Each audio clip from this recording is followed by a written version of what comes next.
deep in the ancient ridges of Appalachia, where civilization fades into primordial darkness. 11 documented cases of terror have been carefully buried by time. Until now. From the Bell Witch that tormented an entire Tennessee family for 4 years straight, witnessed by hundreds, including a future U.S. president, to the modern-day Appalachian Trail Stalker who deliberately breaks hikers' legs in remote sections where no one can hear you scream. These aren't campfire tales or urban legends. These are verified accounts extracted from police reports, university studies, historical documents, and first-hand testimonies that local communities have tried to forget. The Cherokee warned early settlers about these mountains for good reason. Some places on Earth were never meant for human habitation. Each story you're about to hear has been cross-referenced with multiple independent sources, because the truth is far more terrifying than fiction. If you're brave enough to uncover what really lurks in America's oldest mountain range, hit that subscribe button on Verified Fears right now. Because once you start this journey into documented darkness, there's no turning back. Let's begin with story number 1. And I promise you, by the time we reach number 11, you'll never look at the Appalachian Mountains the same way again. Let's move to our first story. The chilling tale of the Bell Witch, one of the most thoroughly documented hauntings in American history. A saga that left scars on the Tennessee landscape and transformed folklore into fact. In the early autumn of 1817, the Bell family, headed by John Bell Sr., his wife, Lucy Bell, and their children, including the youngest daughter, Betsy Bell, lived on a sprawling farm in Robertson County, Tennessee. The Bells were respected community members, hard-working, God-fearing, and generous. With their homestead nestled at the edge of woods that locals had always regarded as slightly unnerving. The air was dense with legends, but the Bell family had never put stock in ghost tales until disturbing events began threading their way into the quiet march of their lives. It started with odd noises in the dark. John Bell was the first to notice the faint tapping, echoing footsteps, and muffled voices that seemed to come from nowhere, reverberating through the log walls after sunset. At first, he suspected rodents, or perhaps pranksters from nearby farms. He checked every nook. Traps were set, boards examined, locks triple-checked. But nothing could explain what followed. Within weeks, the sounds escalated. Scratching intensified into thrashing, the noises now pounding loudly enough to wake the household on moonless nights. Furniture shifted by itself. Doors creaked open and slammed shut with force, and household items vanished only to reappear in impossible places. The Bells' children began to complain of invisible hands tugging their hair, pinching skin, and chilling whispers that urged them to get out still. John Bell tried to maintain a sense of normalcy. The local pastor was called. Prayers were offered in every room. Neighbors joined in vigil after dark. But the phenomenon only grew in strength, finally drawing the Bell family into the full grip of terror. When Lucy Bell fell ill for weeks with no explanation, a sudden wasting, exhaustion, and purplish bruising, whispers spread around Adams, the small town nearby.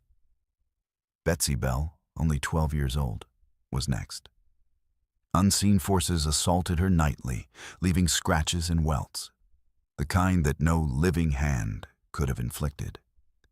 Betsy's cries echoed through the Tennessee night, sometimes joined by guttural laughter, as if something both wicked and gleeful was playing games with her sanity.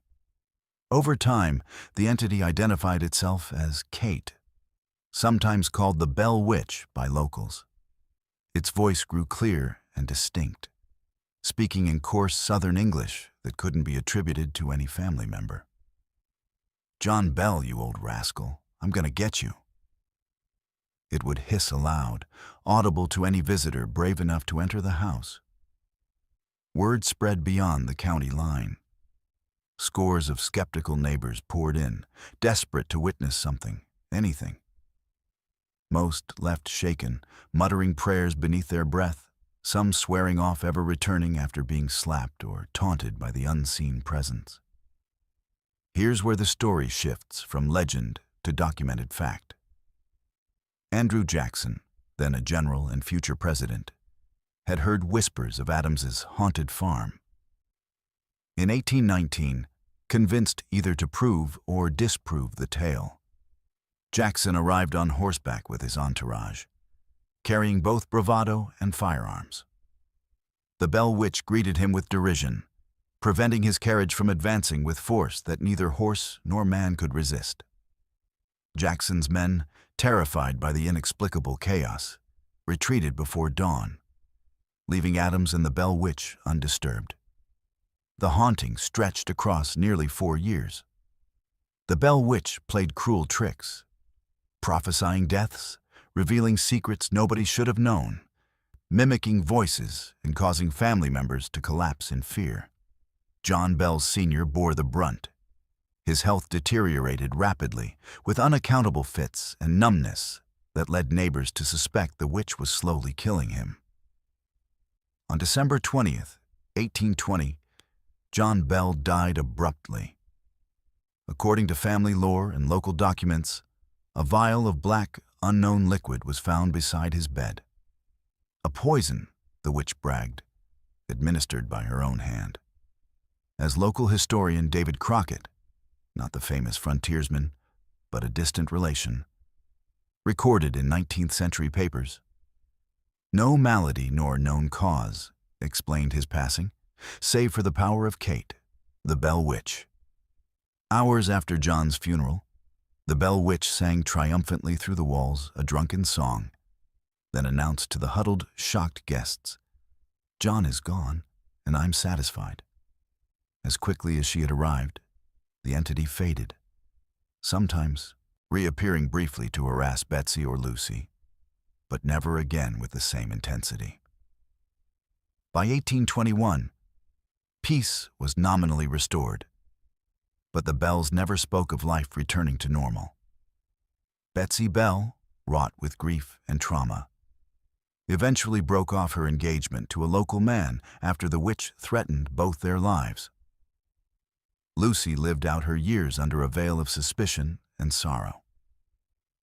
How do we know this story is more than mere myth?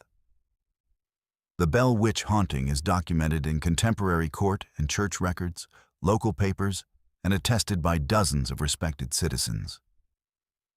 The earliest detailed account comes from Martin Van Buren Ingram's 1894 book, An Authenticated History of the Bell Witch, which draws from written testimony, eyewitness interviews, and physical evidence collected by Adams residents. The Adams Church even lists the Bell Witch as a reason for special meetings and prayers in logs from 1818 onward. Skeptics have tried to explain these incidents. Maybe mass hysteria, shared delusions, or even clever trickery by aggrieved family members. Yet the sheer volume and consistency of witness statements, especially those from visitors with no personal stake in the Bell's drama, including military officers and ministers, leave many historians uneasy. Some locals assert Kate still haunts northwest Tennessee. Reports of strange lights, unexplained voices, and sudden illness in the area remain common.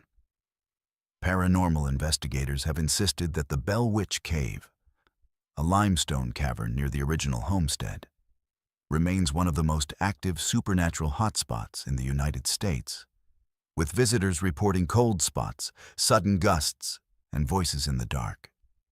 Reddit users continue to post their own experiences visiting the site, many describing electronic equipment malfunctions, ghostly touches, and the disturbing feeling of being watched. One Redditor recounts, "I didn't believe in any of it, but my phone died twice, and I heard a woman laughing, echoing through the rocks. I ran out, and I swear I saw a shadow move behind me. I never went back." Why has this haunting endured for more than 2 centuries? Perhaps because it's not just a tale of terror, but a collision between fact and folklore. The Bell Witch story is cited in Tennessee history lessons and has spawned plays, novels, documentaries, and films. But most importantly, it serves as an eerie reminder that some places in Appalachia harbor secrets deeper than their misty forests and hidden caves. Is it possible the Bell family themselves played a role in the haunting, wittingly or unwittingly, by opening their lives to scrutiny, inviting outsiders, and thus fueling the witch's appetite for attention? Or did they fall prey to forces beyond comprehension, forever marked by the mountain's old, restless soul? What stands undisputed is the toll. A respected patriarch dead under bizarre circumstances, a family shattered, a region stigmatized.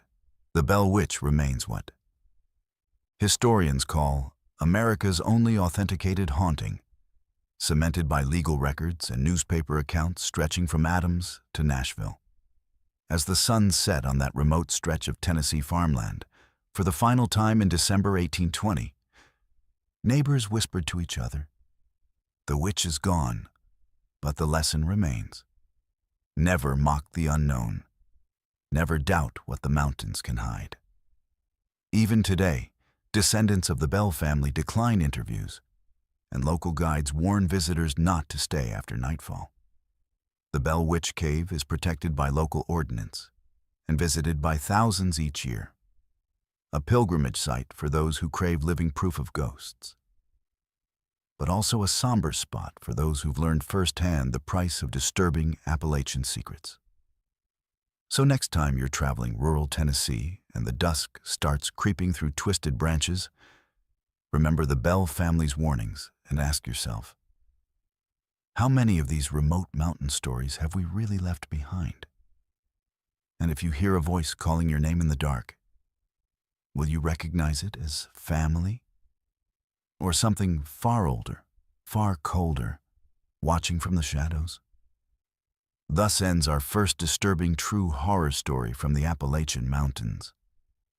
The legacy of the Bell Witch, a nightmare so potent it forced history itself to record its passage. Let's move to our second story. The eerie phenomenon famously known as the Mothman sightings, which terrorized the small town of Point Pleasant, West Virginia, between 1966 and 1967. Unlike other Appalachian legends that simmer quietly as folklore, the Mothman episode exploded into national consciousness, with eyewitness accounts, police reports, and tragic consequences linked to one of the deadliest bridge collapses in U.S. history. The story begins on November 15th, 1966, when two young couples, Roger and Linda Scarberry and Steve and Mary Millette, embarked on a double date through the woods just outside of Point Pleasant.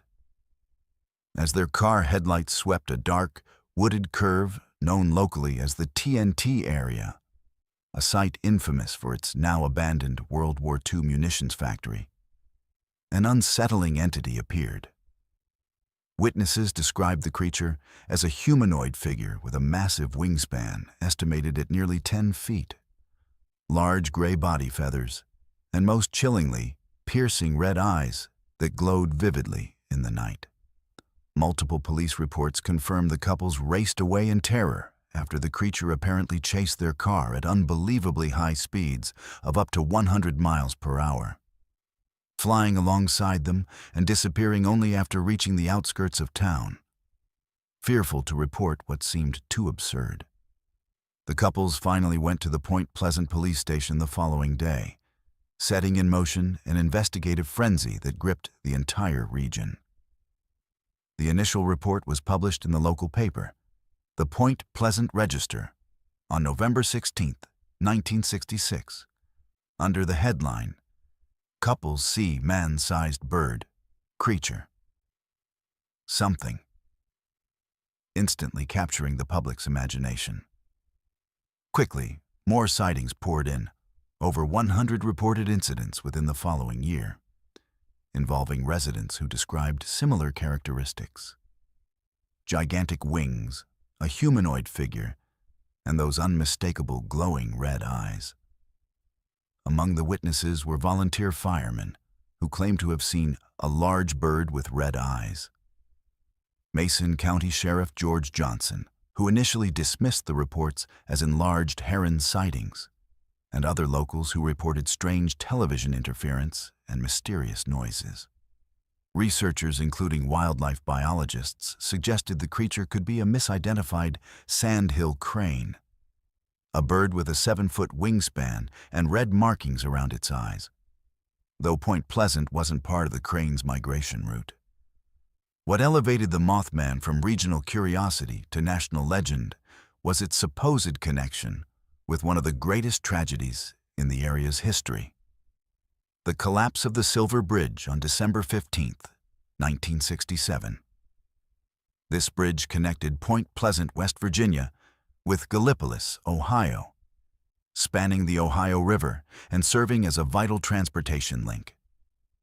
On that fateful day, during rush hour, the Silver Bridge catastrophically failed when a single eye-bar, a critical suspension component, fractured due to stress corrosion and metal. Fatigue after nearly 40 years of service. The collapse unleashed chaos as 31 vehicles plunged into the icy river below, resulting in the deaths of 46 people and injuries to 9 others. One witness described the horrific scene. "It didn't just fall into the river. It sort of slithered like a snake, then it buckled and cars began falling off sideways." In the weeks and months preceding the collapse, sightings of the Mothman reportedly intensified. Eyewitnesses claimed to see the creature near the bridge, flying back and forth as if warning inhabitants of impending doom. This gave rise to the theory that the Mothman was a supernatural harbinger, a dark omen announcing the disaster to come. Although engineering investigations by the National Transportation Safety Board, NTSB, conclusively identified the metallurgical failure as the cause, folklore and the local community embraced the haunting myth. The bridge's catastrophic failure severed economic ties, traumatized families, and altered the course of Point Pleasant's development forever. The federal government estimated that rerouting traffic cost $1 million monthly, and major local employers closed down in the aftermath. Following the collapse, reports of the Mothman abruptly stopped, further fueling belief that the creature's purpose was to herald tragedy rather than cause it.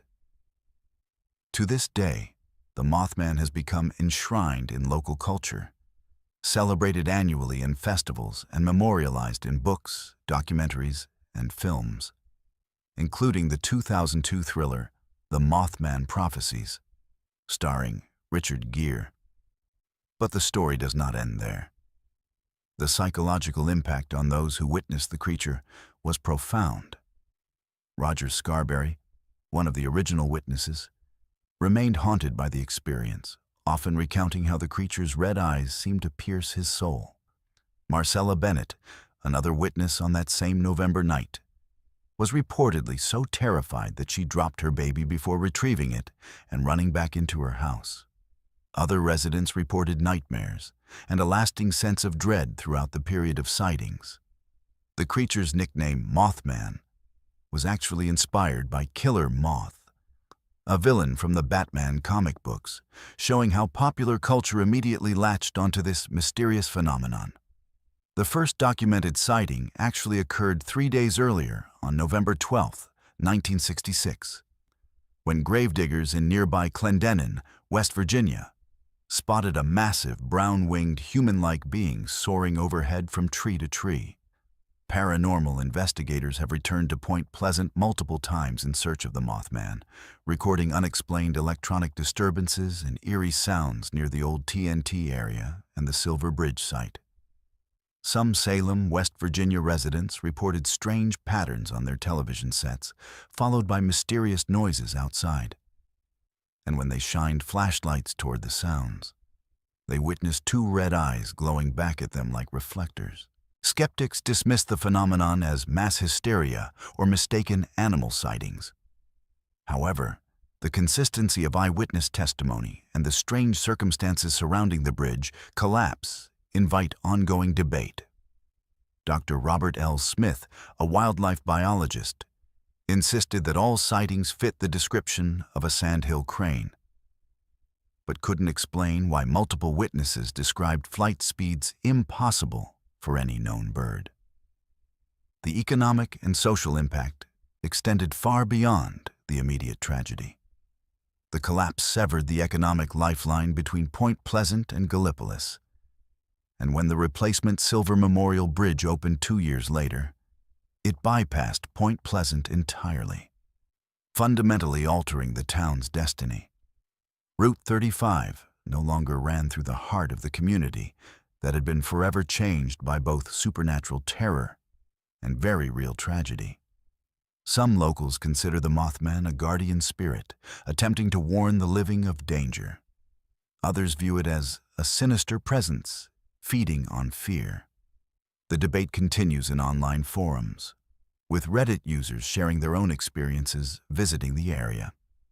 Many describing electronic equipment malfunctions, sudden temperature drops, and the unsettling feeling of being watched in the woods around the old TNT site.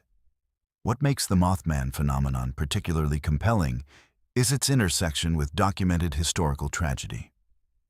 Unlike many cryptid sightings that remain isolated incidents, the Mothman appeared during a specific 13-month period that culminated in a very real disaster with very real casualties.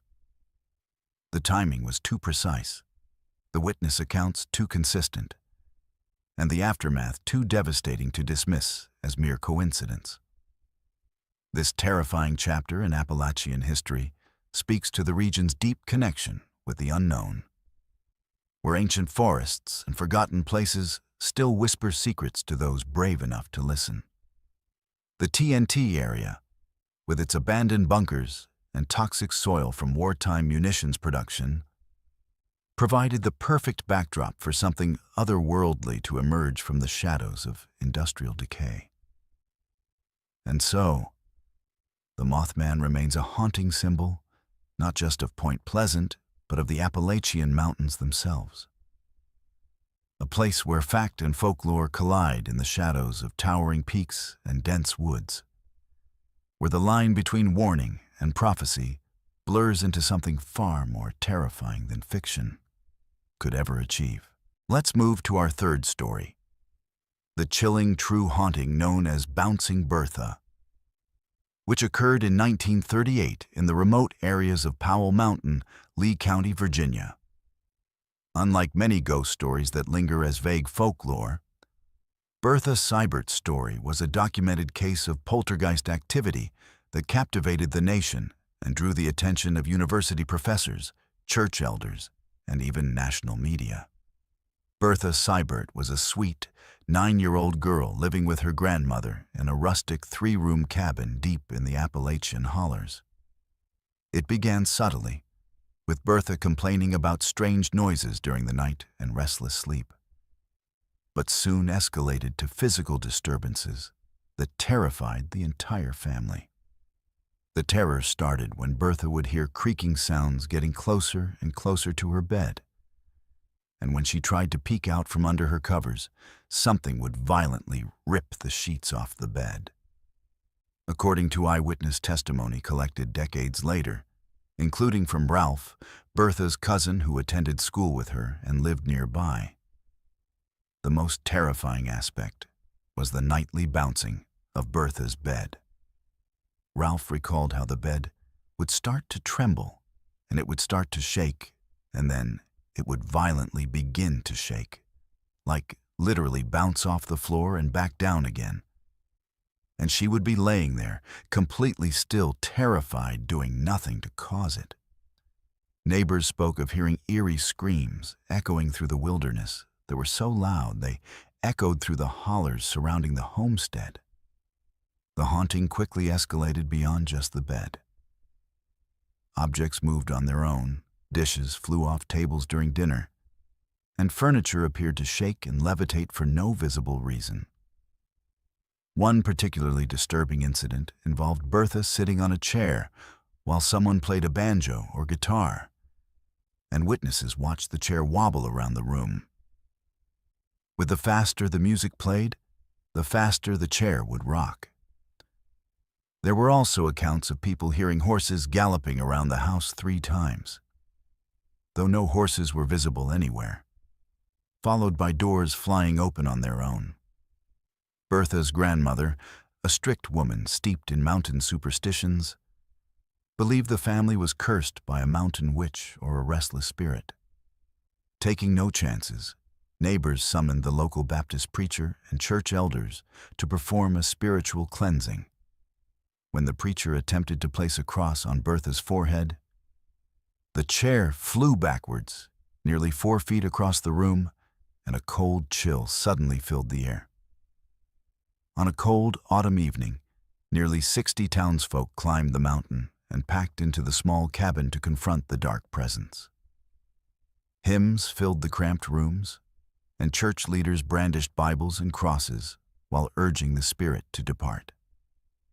The preacher began the exorcism with, "In the name of the Father and the Son and the Holy Ghost, we rebuke you, Satan, we command you to flee from the child and vacate this home."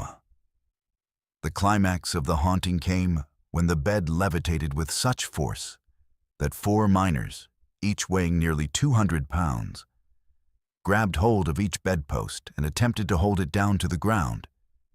Yet they couldn't stop the bouncing bed. Bertha, pale and emotionless, began speaking in some tongue that no one could understand, terrifying all who witnessed it. The crowd became so stunned and terrified that they began pressing backwards and fighting their way out the front door of the cabin. News of the haunting spread far beyond Virginia, crossing state lines and catching national attention. 2 professors from the University of Tennessee journeyed to the cabin to study the phenomena firsthand. During dinner at the cabin, all the meat flew off their plates and flew across the room, and their bowls of soup all turned over. And later that night, just like every previous evening, Bertha's bed continued to bounce uncontrollably. The professors, being men of education and firm believers in science, promptly hurried out of the cabin, commenting only that the events were peculiar and that they needed to hurry back to Tennessee to examine the evidence. This event sparked national interest, and soon the story of Bouncing Bertha was front-page news and the talk of every radio station all across America. Doctors came from Tennessee to visit Bertha's family, documenting all they had seen. The story became so famous that Houdini's wife was reportedly set to make the journey to the cabin in an attempt to prove that the events weren't real. In a controversial turn of events, the 2 University of Tennessee professors who had fled the cabin so hastily suddenly signed an agreement with a prominent scientific journal where they were paid to write an article stating that the entire events were fake. Their copyrighted results were then sold to newspapers all across America, which was enough to convince most folks that the haunting was a hoax. In a desperate attempt to find relief, Bertha's father decided to get the girl away from the cabin and had her spend the night at her cousin's house nearly 2 miles away, hoping to break the haunting.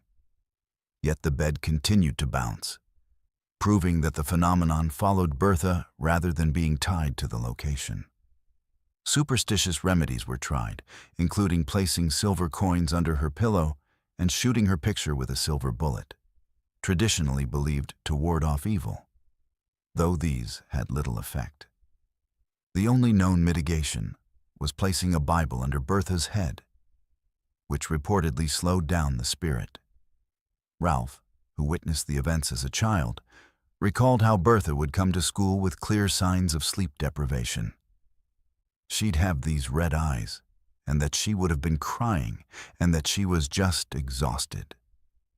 He described how terrifying it must have been for her, saying, "You can only imagine being that little and having these terrifying dreams and thoughts."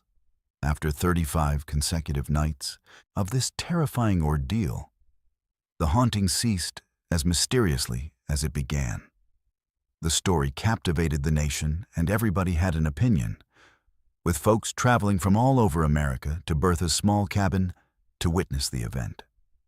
What made the case particularly compelling was the sheer number of credible witnesses, including church elders, university professors, and respected community members who all testified to witnessing impossible phenomena.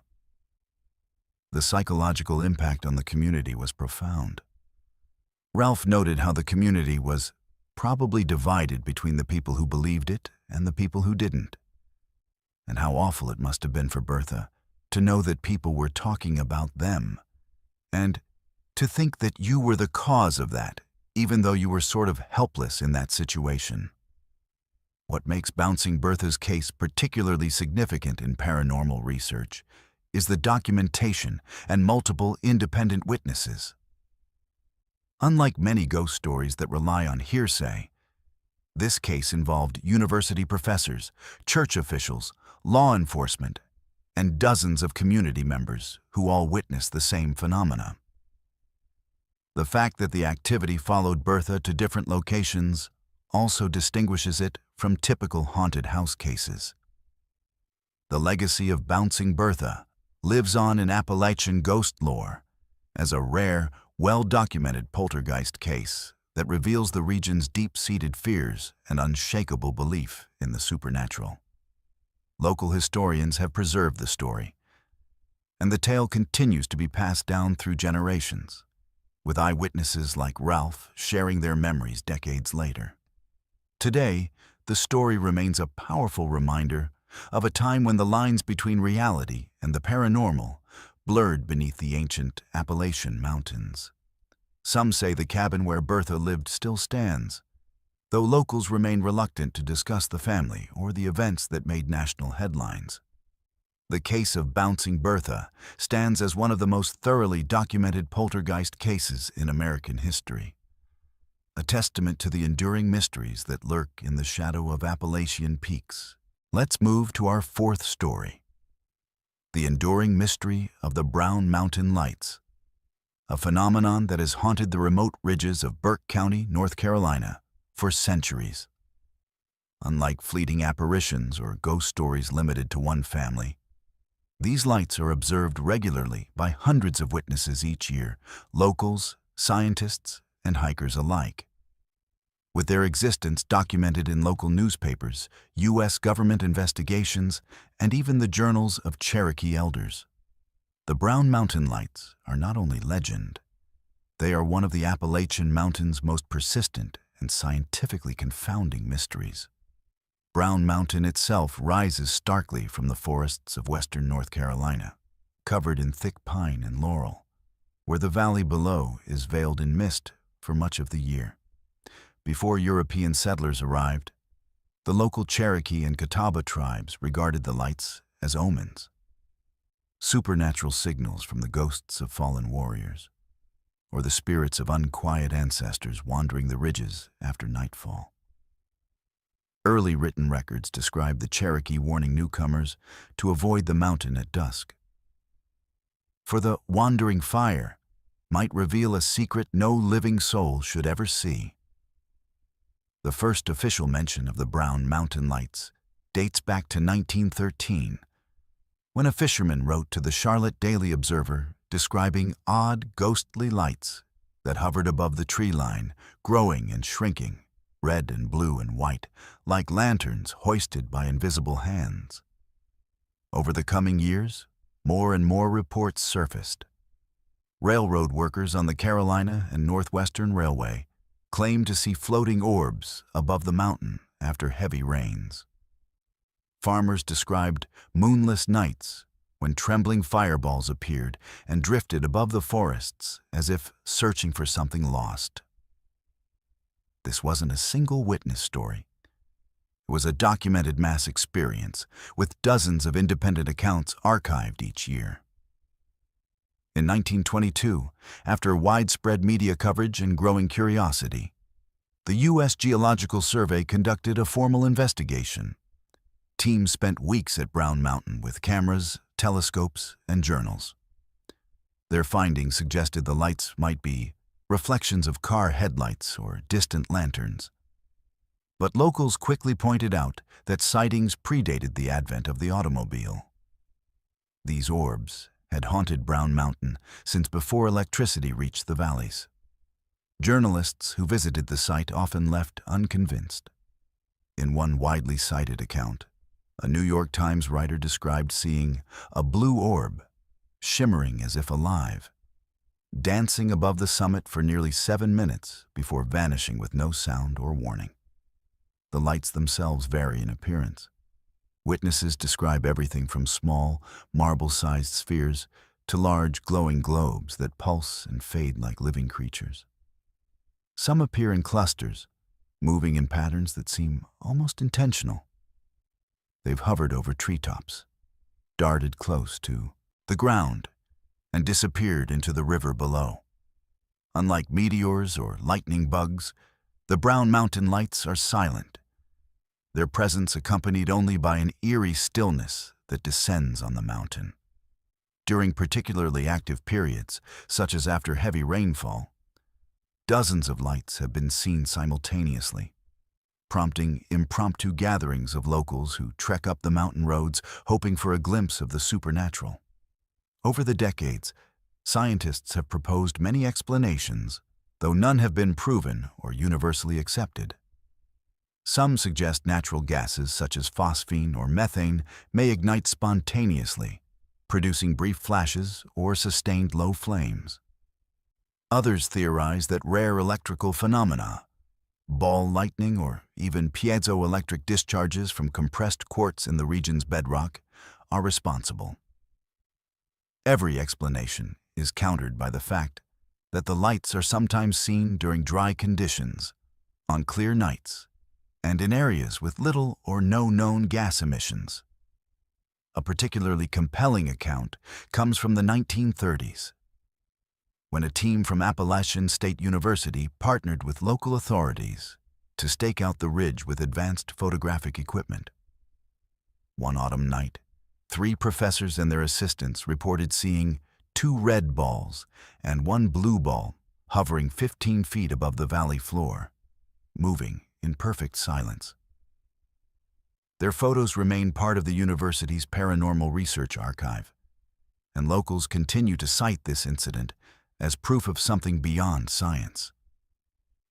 The presence of the lights has impacted the region's culture deeply. Tourists travel miles to the overlook points, where official signs mark spots as Best Brown Mountain Lights Viewing Area. Locals tell stories of past generations gathering on porches after supper, passing down tales of the night the lights came close, or the distant fire that wouldn't go out. County records hold dozens of complaints from frightened newcomers who believed the lights heralded impending disaster, or that the mountain itself was cursed. One of the most enduring folk explanations links the lights to the legend of a tragic love story. The ghost of a grieving mother searching for her lost child, whose lantern is said to still wander the ridges. Others claim Civil War soldiers' spirits, unable to find peace, create the fireballs as mournful signals. These stories are repeated around Appalachian campfires and church socials, adding to the sense of eerie pride and communal identity. Modern technology has not dispelled the mystery. Amateur and professional photographers have captured the lights in hundreds of images and videos, posted on forums and investigated by skeptics. Some footage shows faint, floating orbs. Other clips reveal intense glows that appear, shift, and vanish unpredictably. Even with modern cameras and sensors, no one has reliably recorded or explained the light's appearance and behavior. Many scientific teams return every few years, hoping for breakthroughs. In the 2010s, sophisticated atmospheric monitoring tools, infrared sensors, and seismic data loggers were deployed to Brown Mountain by researchers from North Carolina State University and Appalachian State University. These teams collected atmospheric gas samples, mapped electromagnetic fields, and tracked seismic events, discovering nothing that could definitively account for the lights. The Brown Mountain Lights remain one of America's most persistent, unexplained phenomena, according to their final report. Reddit threads are filled with first-person accounts from hikers and campers. One Redditor writes, "I didn't believe until I saw a swirling blue sphere rising from the river and floating overhead. It wasn't gas, it wasn't headlights. I was less than 50 yards away. After it passed, every animal sound stopped. My dog cowered and wouldn't move for 30 minutes. Whatever it is, it's not normal." Another post describes seeing 3 lights, 2 white, 1 blood red, that circled each other, then zipped into the woods, leaving an ozone smell behind. The Brown Mountain Lights have become part of regional identity.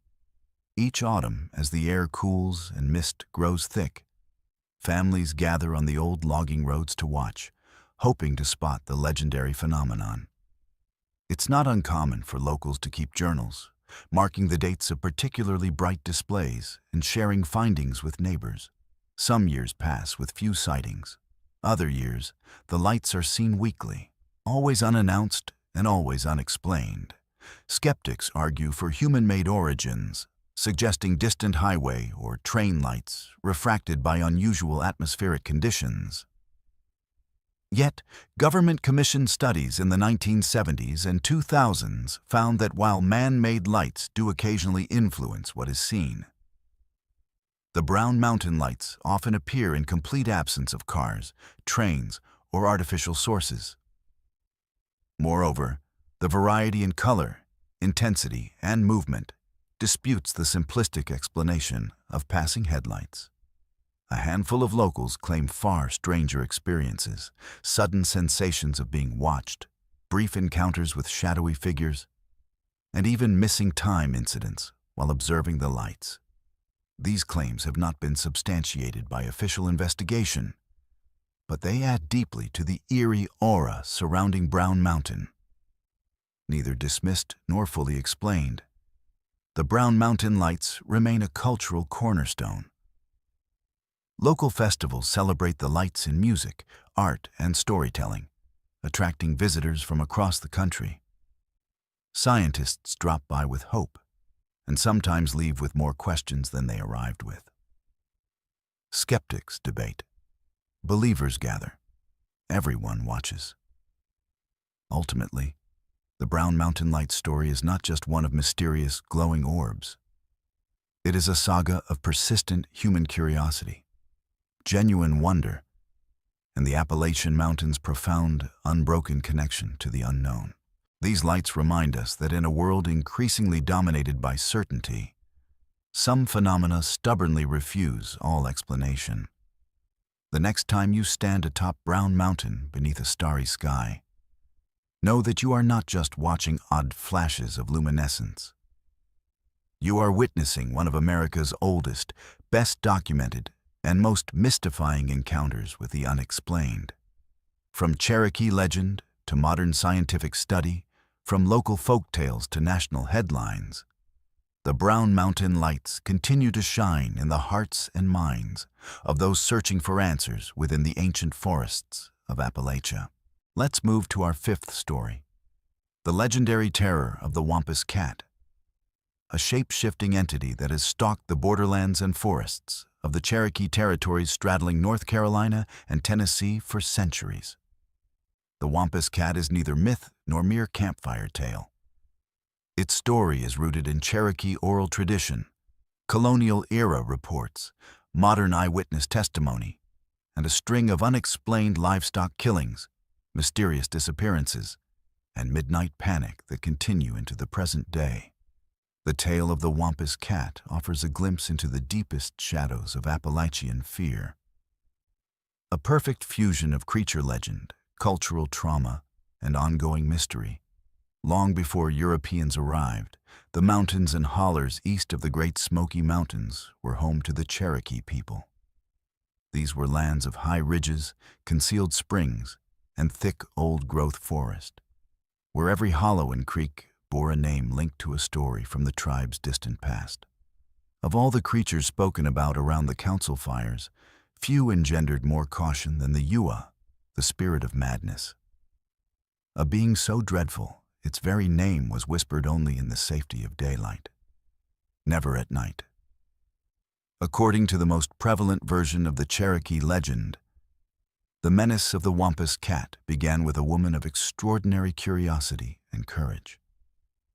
Her husband was a skilled hunter, called by the tribe's men each season to venture deep into the woods on ritual hunts.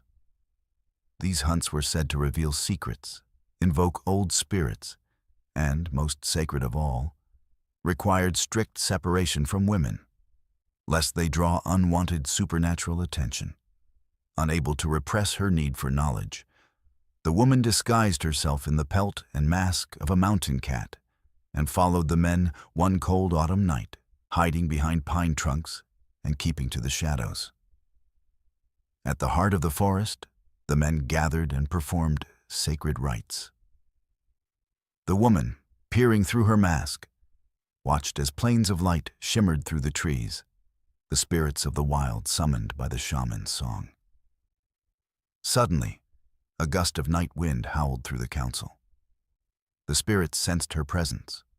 One ancient entity, the evil spirit Ua, turned, its gaze falling on the hidden figure. It cursed the woman for her trespass, condemning her to stalk the forests forever as a creature neither woman nor beast, a cursed hybrid doomed to eternal madness. Thus, the Wampus Cat was born, its fate sealed by curiosity and the raw power of Appalachia's supernatural world. Descriptions of the Wampus Cat have varied by generation and geography, but the core image is consistent. A cat-like creature the size of a mountain lion, with glowing yellow eyes and claws capable of ripping trees or lifting livestock. Its gait is disturbingly human, and its face, sometimes described as masked, sometimes as shifting between feline and human, terrorizes all who look upon it. Cherokee tales tell of the Wampus Cat stalking villages at night, its screams piercing the smoky moonlight, causing cattle to stampede and children to fall ill with fever and nightmares. Colonial journals from the 18th century contain the first written reports of similar creatures. Settlers described an animal leaving enormous tracks, capable of leaping impossible distances, accompanied by chilling cries. Not of any wolf, bear, or panther heard in nature. Recordings from the era's naturalists note unexplained livestock deaths, tales of horses shredded by claws too large for any known predator, and entire farms abandoned overnight after a string of disappearances. As time passed, stories of the Wampus Cat filtered into the wider Appalachian folklore. In the late 19th and early 20th centuries, newspapers across North Carolina and Tennessee printed alarming reports of yellow-eyed devils prowling back roads and isolated farmsteads. Farmers detailed sightings of a giant cat, upright upon 2 feet, walking along the fence line, leaving bent barbed wire and shattered posts in its wake. Entire towns organized midnight watches and conducted spirit banishments, blending Christian prayer with Cherokee ritual in a desperate attempt to protect their homes. The 20th century brought new layers to the legend. In the 1960s and 1970s, local police reports cataloged instances of livestock mutilations, with corpses found drained of blood, claw marks on trees where no animal could reach. By then, the Wampus Cat story was being retold in schools and churches. Children were forbidden to wander out past dusk and warned to avoid the woods alone, especially during foggy nights when the Wampus walks. Oral historians recorded testimonies from elderly Cherokee who described seeing the creature on hunting trips, always just out of rifle range, lurking at the edge of vision, its eyes flickering like lanterns. In modern times, accounts persist, both from local residents and occasional outsiders. Reddit threads and local blogs contain dozens of contemporary sightings. Amblers on the Appalachian Trail catching glimpses of a yellow-eyed shadow keeping pace with their steps. Campers waking to find their tents slashed, no footprints except feline tracks nearby. Drivers along fog-bound highways reporting a massive cat moving upright by the roadside, then disappearing into the mist. These stories show a remarkable consistency in details, even across independent sources. One famous instance occurred in 2002, when a group of hikers in the Great Smoky Mountains National Park heard a series of blood-freezing screams. One hiker, Annie Paines, described seeing a huge dark shape, larger than any cougar, moving like a person with glaring fire eyes. Her group left the area by daylight, only to return later and find claw marks scored into a nearby pine, almost 7 feet above ground. Park rangers documented the incident, though no official explanation was ever issued. Another publicized case involved the destruction of several livestock in the quiet town of Robbinsville, North Carolina. In 2018, local authorities discovered sheep and goats slaughtered in ways no known mountain predator could manage. Security cameras picked up only fleeting glimpses, a distorted cat-like shadow standing upright before vanishing into the tree line. The case remains open. Skeptics propose various rational explanations for the terror. Some suggest escaped cougars, bobcats, or even rabid bears account for the sightings. Ranchers and Cherokee elders push back, noting that prints found at the scenes are consistently larger, and that no known feline, wild or domestic, walks upright with a human-like gait. Attempts to trap the Wampus cat have failed. Bait is destroyed, cameras malfunction, and no meaningful clues remain. On a deeper level, the Wampus cat has become a symbol in Cherokee cultural mythology, not merely a tale of fear, but an allegory of boundaries and transgression. It warns against trespassing on sacred ground, against seeking forbidden knowledge, and against disrespecting the spirits that haunt the ancient hills. In local storytelling events, the Wampus cat is almost always invoked to remind young listeners about humility, wisdom, and the importance of honoring tradition and nature. Every autumn, when the leaves turn, families gather to share tales of encounters, whether firsthand or inherited.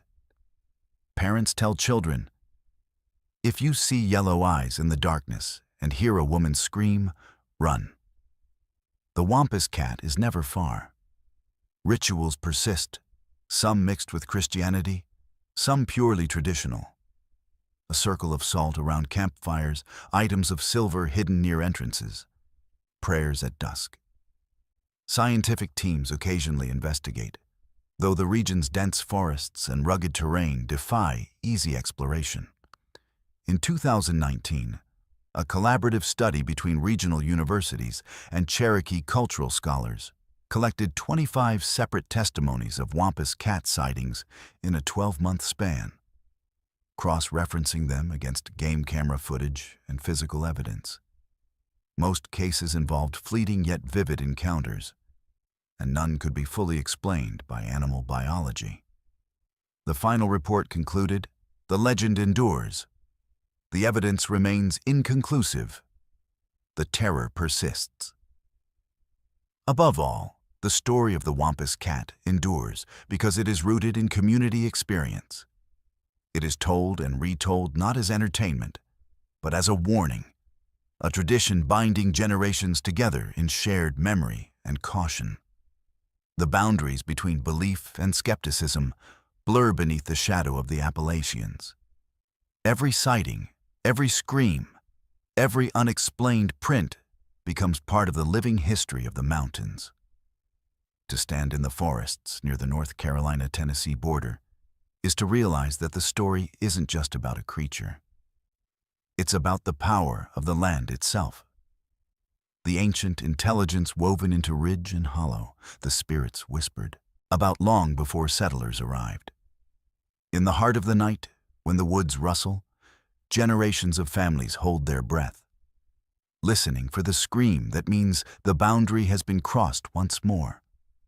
So, if you ever find yourself wandering the twilight woods of Appalachia, heed the warnings, respect the night, and remember, when the cries of the wampus cat echo across the valleys and the yellow eyes appear between the trees, you are not merely hearing a legend. You are witnessing one of the oldest, most unsettling truths of the Appalachian Mountains, carved into memory by centuries of fear and awe. Let's move to our sixth story. The chilling modern account known by Appalachian hikers as the Appalachian Trail Stalker, a manifestation of raw human danger among myths, blending real horror with the legendary unease of the mountains. While many Appalachian ghost stories are set in the distant past, this one unfolds in recent years, pulling its details from Reddit threads, police reports, and first-hand survivor testimony. In the wild stretches of the world's longest hiking-only footpath, the boundaries between civilization and lawless wilderness blur.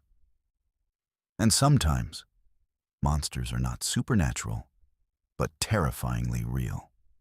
The Appalachian Trail, often called the AT, runs for over 2,190 miles from Georgia to Maine, carving a narrow corridor of forests, ridges, and remote hollows through the heart of the eastern United States.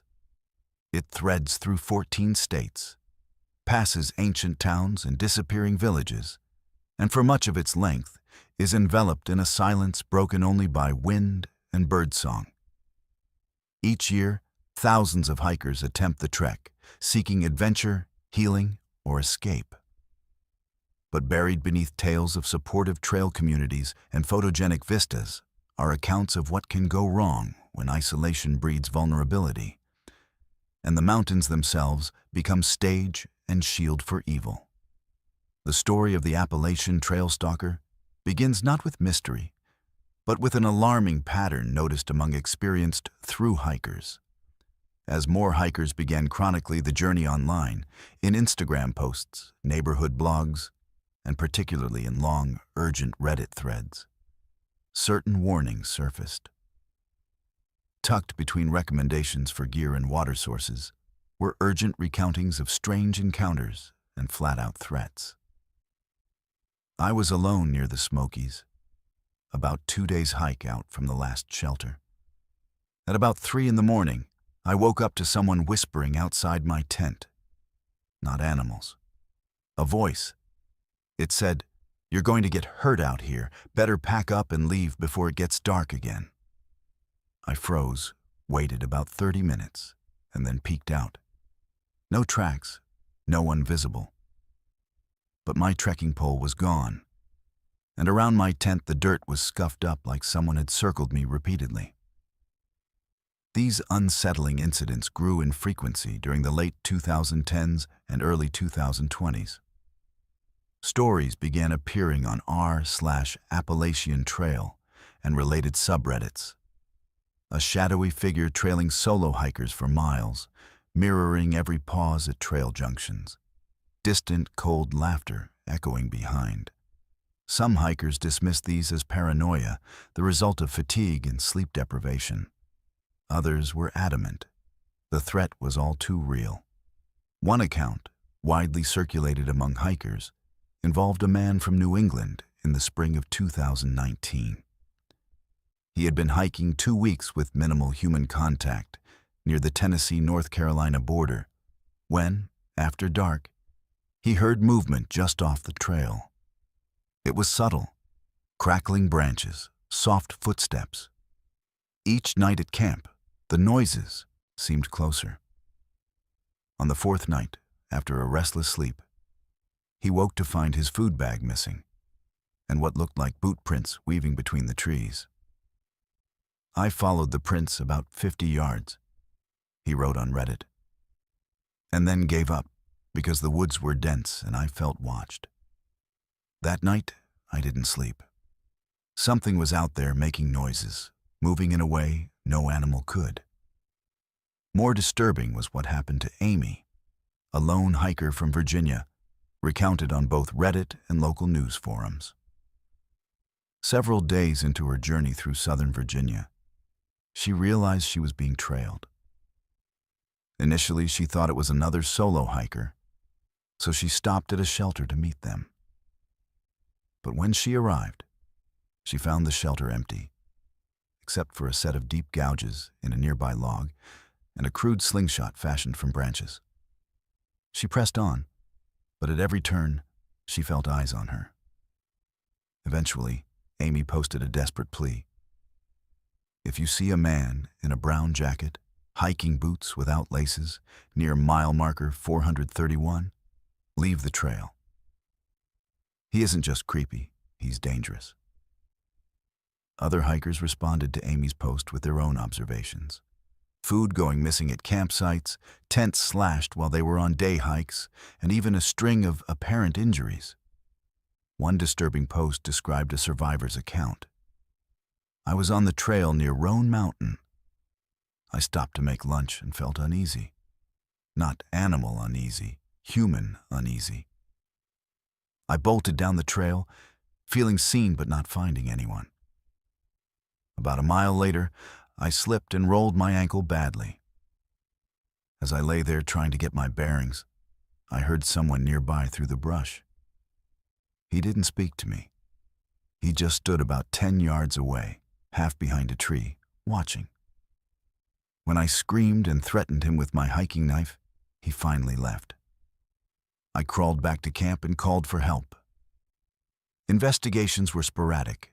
Small local police forces, often unfamiliar with the intricacies of the AT, or with limited jurisdiction, sometimes responded. Rangers and state authorities would patrol after major incidents, especially when injuries or thefts were reported. But the vastness of the trail meant real intervention was rare. Survivors recounted frustration with how difficult it was for law enforcement to get involved and for viable leads to be pursued. One chilling aspect of the story is how often incidents happen in areas well away from major towns or trailheads. The Appalachian Trail runs through some of the most remote land in the East. Places where cell service disappears, ranger patrols are months apart, and a person could vanish without trace. Reddit users would share maps marking creepy zones, remote hollers in western North Carolina, long stretches through the Jefferson National Forest, and deep valleys in Pennsylvania where hikers are advised to travel only in pairs. The mythology around the Appalachian Trail Stalker grew, not because of solved cases, but because of failures to solve them. One infamous case from 2015 involved a hiker named Scott, who was found unconscious with a broken leg near a remote shelter in Virginia. His gear was strewn around the site, and it appeared he might have been attacked. Scott recounted later in a local paper, "I slipped, yeah. But what I remember before was someone standing on the ridge above me, just looking, no backpack, nothing. After my fall, nothing but silence, like the woods swallowed every trace of him." Some skeptics argue that most of these tales could be explained as misadventure, wild animal attacks, or the psychological effects of isolation. Fatigue, dehydration, and darkness can make long stretches of solitude seem more sinister, and even experienced hikers sometimes stumble, fall, and hallucinate. But the consistency of certain details, missing gear, human tracks, strange vocal warnings, suggests something more. At its core, the Appalachian Trail Stalker legend is a reckoning with deeper truths about the trail. The AT is a place of sublime beauty and profound isolation, but also of risk. Many sections are hours from help, and in certain stretches, danger takes on a distinctly human face. Some experienced hikers now advise carrying emergency devices, hiking in groups whenever possible, and reporting all suspicious encounters to authorities and to online trail forums.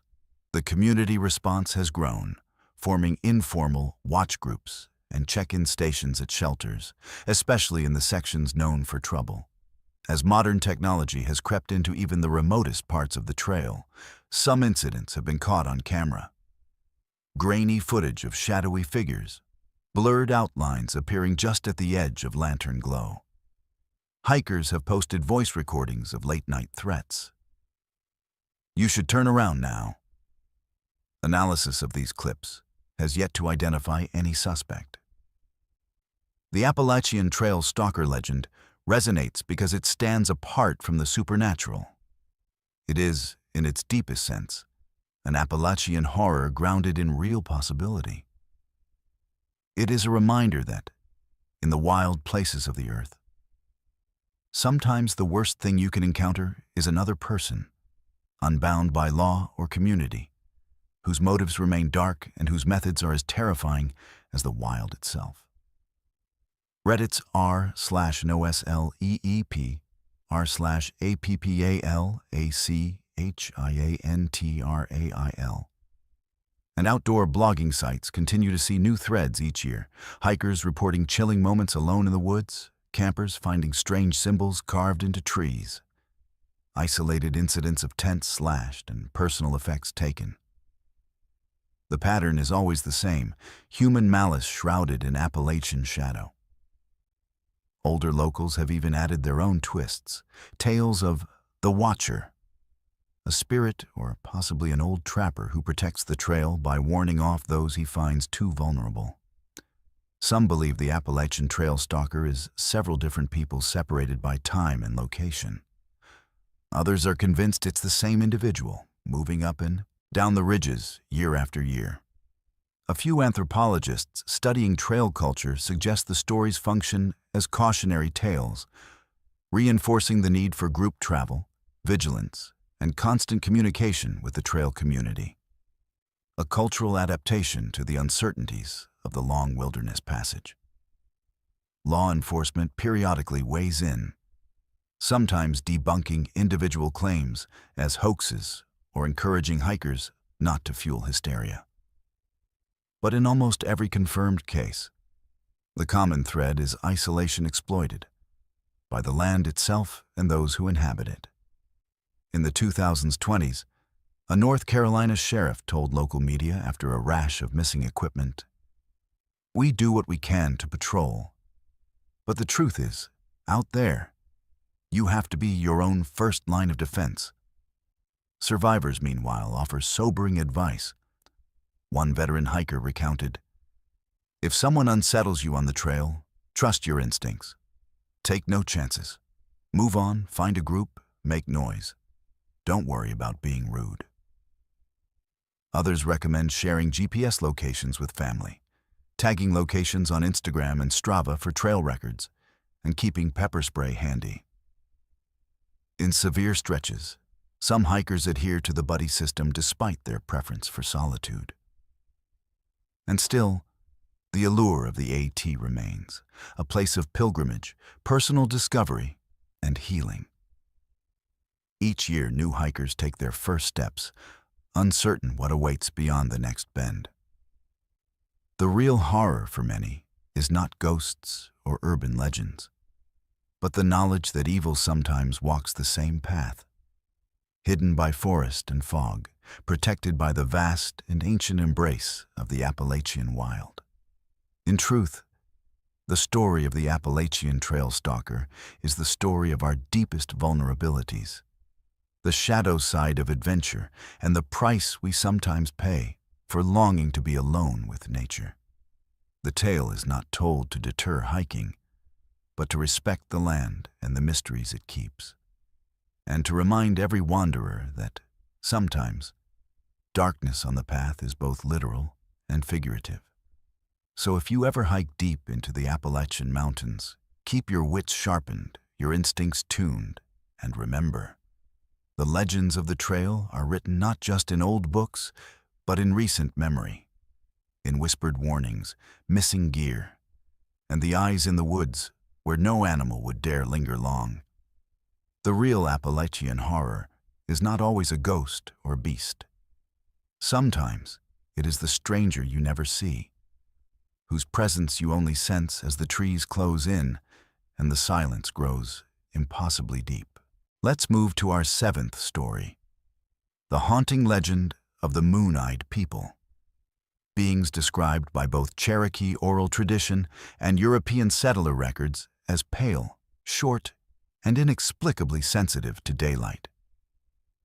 This unsettling Appalachian mystery blurs the lines between cultural memory, archaeological discovery, and the unknown. Unlike other cryptid stories, where monsters are glimpsed fleetingly, this tale is supported by centuries of chronicles, folklore, and hard physical evidence uncovered in the woods of northern Georgia and across the southern Appalachians.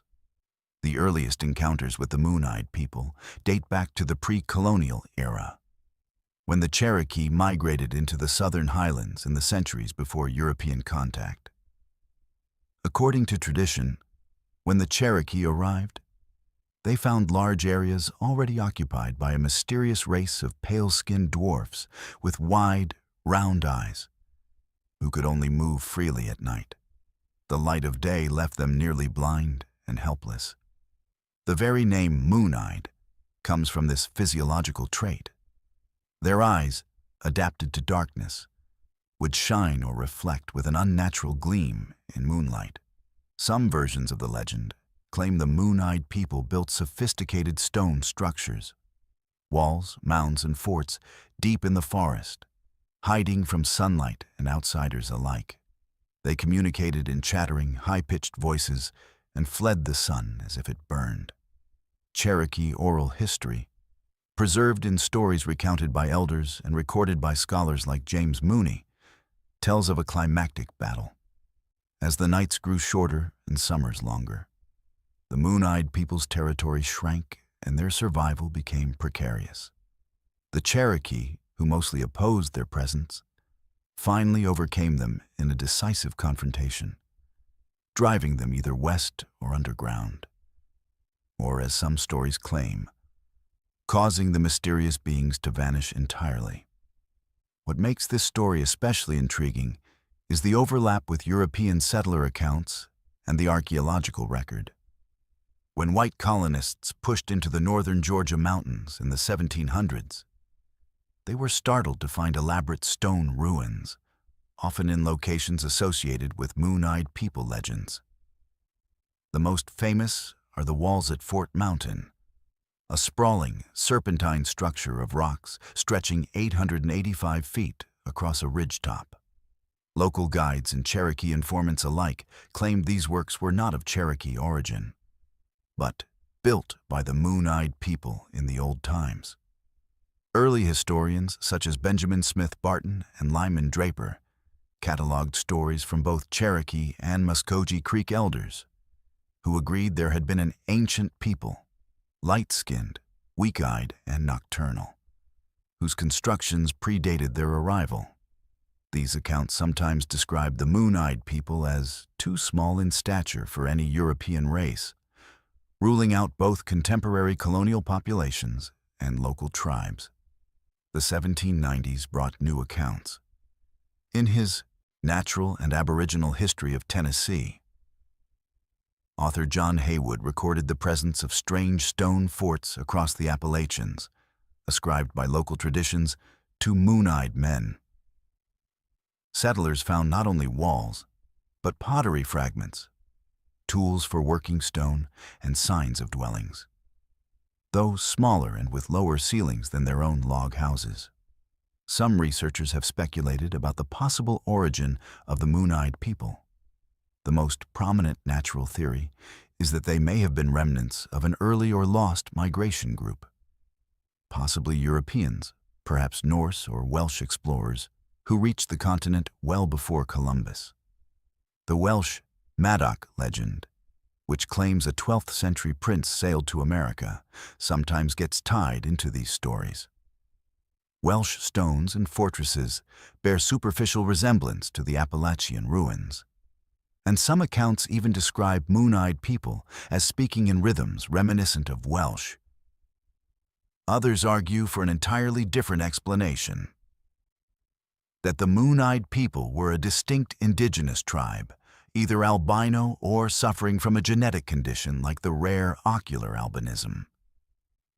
Their nocturnal lifestyle could have stemmed from medical necessity, and their downfall was simply a case of evolutionary disadvantage when the environment shifted. Archaeologically, the physical evidence remains compelling, though frustratingly incomplete. The Fort Mountain walls lack definitive dating, but they predate known European construction and do not match Cherokee methods. A 2012 survey by local archaeologists identified layers of charcoal and pottery, but nothing conclusive about the builders. Recent LiDAR scans of the region have revealed scattered stonework buried beneath centuries of forest, suggesting a once larger network of structures. Pottery shards have been found with unfamiliar designs, bearing no clear resemblance to historic Cherokee or Muskogee styles. Folklore only deepens the mystery.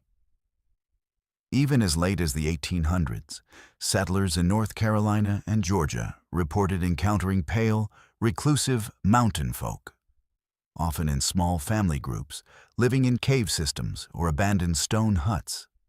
These moon-eyed squatters, as they were called in the Carolina Gazette, would barter goods but flee when the sun rose, sometimes abandoning entire farms at the threat of violence or exposure.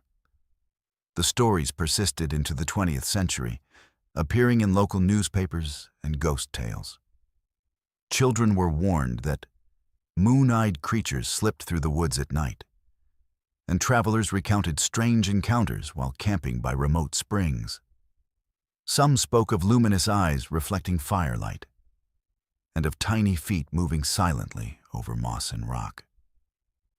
One widely retold story involves a pair of treasure hunters near the Georgia border who stumbled into a hidden cave system and found crude sketches of short, round-headed figures etched into the stone. They reported, "When we shined our lanterns, the cavern seemed to reflect multiple shining eyes. We felt surrounded, but heard nothing but our own breaths." Modern blogs and Reddit threads continue the tradition. Trail hikers have shared accounts of strange shapes flitting behind trees on moonless nights. Clusters of what appear to be children's footprints leading to nowhere, and the unmistakable feeling of being watched by something barely human.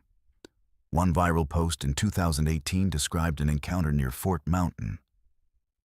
"Saw something pale duck behind a rock just out of the beam of my headlamp. Small, wide-eyed, almost like a child. But there was something wrong about the way it moved." Skeptics assert the moon-eyed people myth is born of misidentification, albino animals, reclusive outcasts, or simple imagination. Others suggest that stories about lost Welsh settlers were invented long after the stonework was built, in order to provide a romantic or heroic explanation. Yet, the convergence of native tradition, settler record, and material evidence cannot be easily dismissed. The moon-eyed people tale is woven deeply into Cherokee cultural memory. They appear in ceremonial stories told during the solstice or harvest festivals, always as a warning. Beware the ones whose eyes see too much at night. Daylight brings truth, but the moon is for those who must hide. Some anthropologists believe the legend serves a social purpose, explaining the origins of mysterious ruins and teaching the value of vigilance. Even now, local elders quietly mark places as haunted, attributing strange animal deaths, lost pets, or odd echoes to the moon-eyed folk. Some will not walk certain trails at night, declaring them unsafe after sundown. Archaeologists still investigate new findings, with state-funded digs occasionally uncovering pottery, bone tools, and stonework that remains ambiguous in origin. With every new discovery or retelling, interest in the moon-eyed people grows. Festival reenactments, tourist guides, and cryptid documentaries keep the story alive in popular culture, and internet forums buzz with speculation about the true identity of these nocturnal beings. Skeptics and believers debate. Were the moon-eyed people truly lost explorers? A forgotten indigenous population? Or simply the product of generations of fear and loneliness in the deep Appalachian woods? Regardless of their origins, the moon-eyed people remain an enduring symbol of Appalachia's hidden mysteries. In the northern Georgia forests, as the moon rises over Fort Mountain and the stone walls capture both history and moonlight, the old legend comes alive, reminding travelers that not all secrets of the mountains can be solved, and that sometimes the things watching us from the dark are as old as the hills themselves. Whether you side with historical evidence, native lore, or wild speculation, the story of the moon-eyed people illustrates how deeply mystery runs through the Appalachian Mountains, and how the search for answers continues under the silent, watchful gaze of moonlit night. Let's move to our 8th story, the horrifying encounter with the Flatwoods Monster, also known as the Braxton County Monster, which terrorized a small West Virginia community on the evening of September 12, 1952. This is not a faded legend from centuries past, but a meticulously documented incident involving multiple witnesses, law enforcement investigations, military inquiries, and national media coverage. The Flatwoods Monster case represents one of the most compelling and disturbing encounters with the unknown in Appalachian history. A story that transformed a quiet rural community into ground zero for one of America's most famous cryptid sightings. The terror began at approximately 7:15 p.m. on that fateful September evening in the small town of Flatwoods, nestled deep in the mountains of Braxton County, West Virginia. A group of local boys, Edward May, aged 13, Freddie May, aged 14, Tommy Heyer, aged 10, and Neil Nunley, aged 14, were engaged in an innocent game of football on the lawn of Flatwoods Elementary School, when their attention was suddenly drawn skyward by a brilliant streak of light. The object, described as a fiery red orb or meteor-like phenomenon, blazed across the darkening sky before appearing to crash into a hillside on G. Bailey Fisher's farm, just beyond the ridge from where the boys stood watching. Filled with curiosity and perhaps hoping they had witnessed an airplane crash, the boys raced to the home of Kathleen May, a local beautician and mother of Edward and Freddie. Mrs. May, displaying remarkable courage and maternal concern, decided to accompany the children to investigate what they had seen. The group was joined by Eugene Gene Lemon, a 17-year-old member of the West Virginia National Guard, who brought along a flashlight. Also joining the expedition were additional local children Ronnie Shaver, aged 10, and Tommy Heyer, along with the family dog named Richie. As the group of 7 made their way up the steep, wooded hillside toward the presumed crash site, an overwhelming sense of dread began to settle upon them.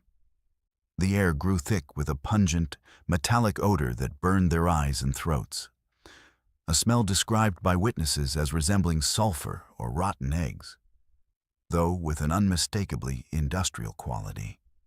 Some members of the group immediately began experiencing nausea and throat irritation, symptoms that would persist for days following the encounter. Upon reaching the crest of the hill, the group spotted a pulsating red light in the distance, confirming that something had indeed landed or crashed in the area. As they cautiously approached, Gene Lemon swept his flashlight beam across the darkness, searching for the source of the eerie glow. Suddenly, from their left, 2 brilliant beams of light pierced the darkness like enormous eyes. When Lemon directed his flashlight toward these lights, the beam revealed something that would haunt the witnesses for the rest of their lives. There, hovering, approximately 10 to 12 feet above the ground, was a massive, otherworldly creature unlike anything any of them had ever seen. The entity stood roughly 10 feet tall and 4 feet wide, with a body that appeared to be dark, metallic green or black in color. Most terrifying of all was its head, which witnesses unanimously described as being shaped like the ace of spades, pointed at the top with a broader base and glowing with an eerie red or orange luminescence.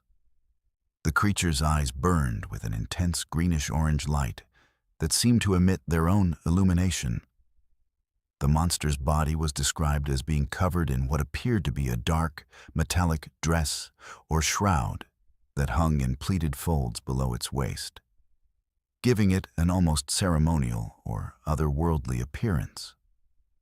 Some witnesses reported seeing small, claw-like appendages extending from its sides, though accounts varied on whether these were arms or some other type of appendage.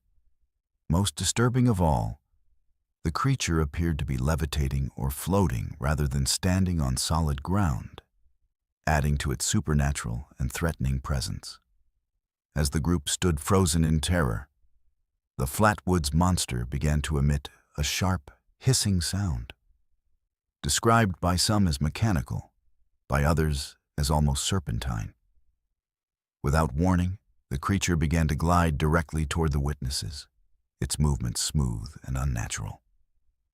At this point, Gene Lemon let out a terrified scream and dropped his flashlight, plunging the area into darkness save for the creature's glowing eyes.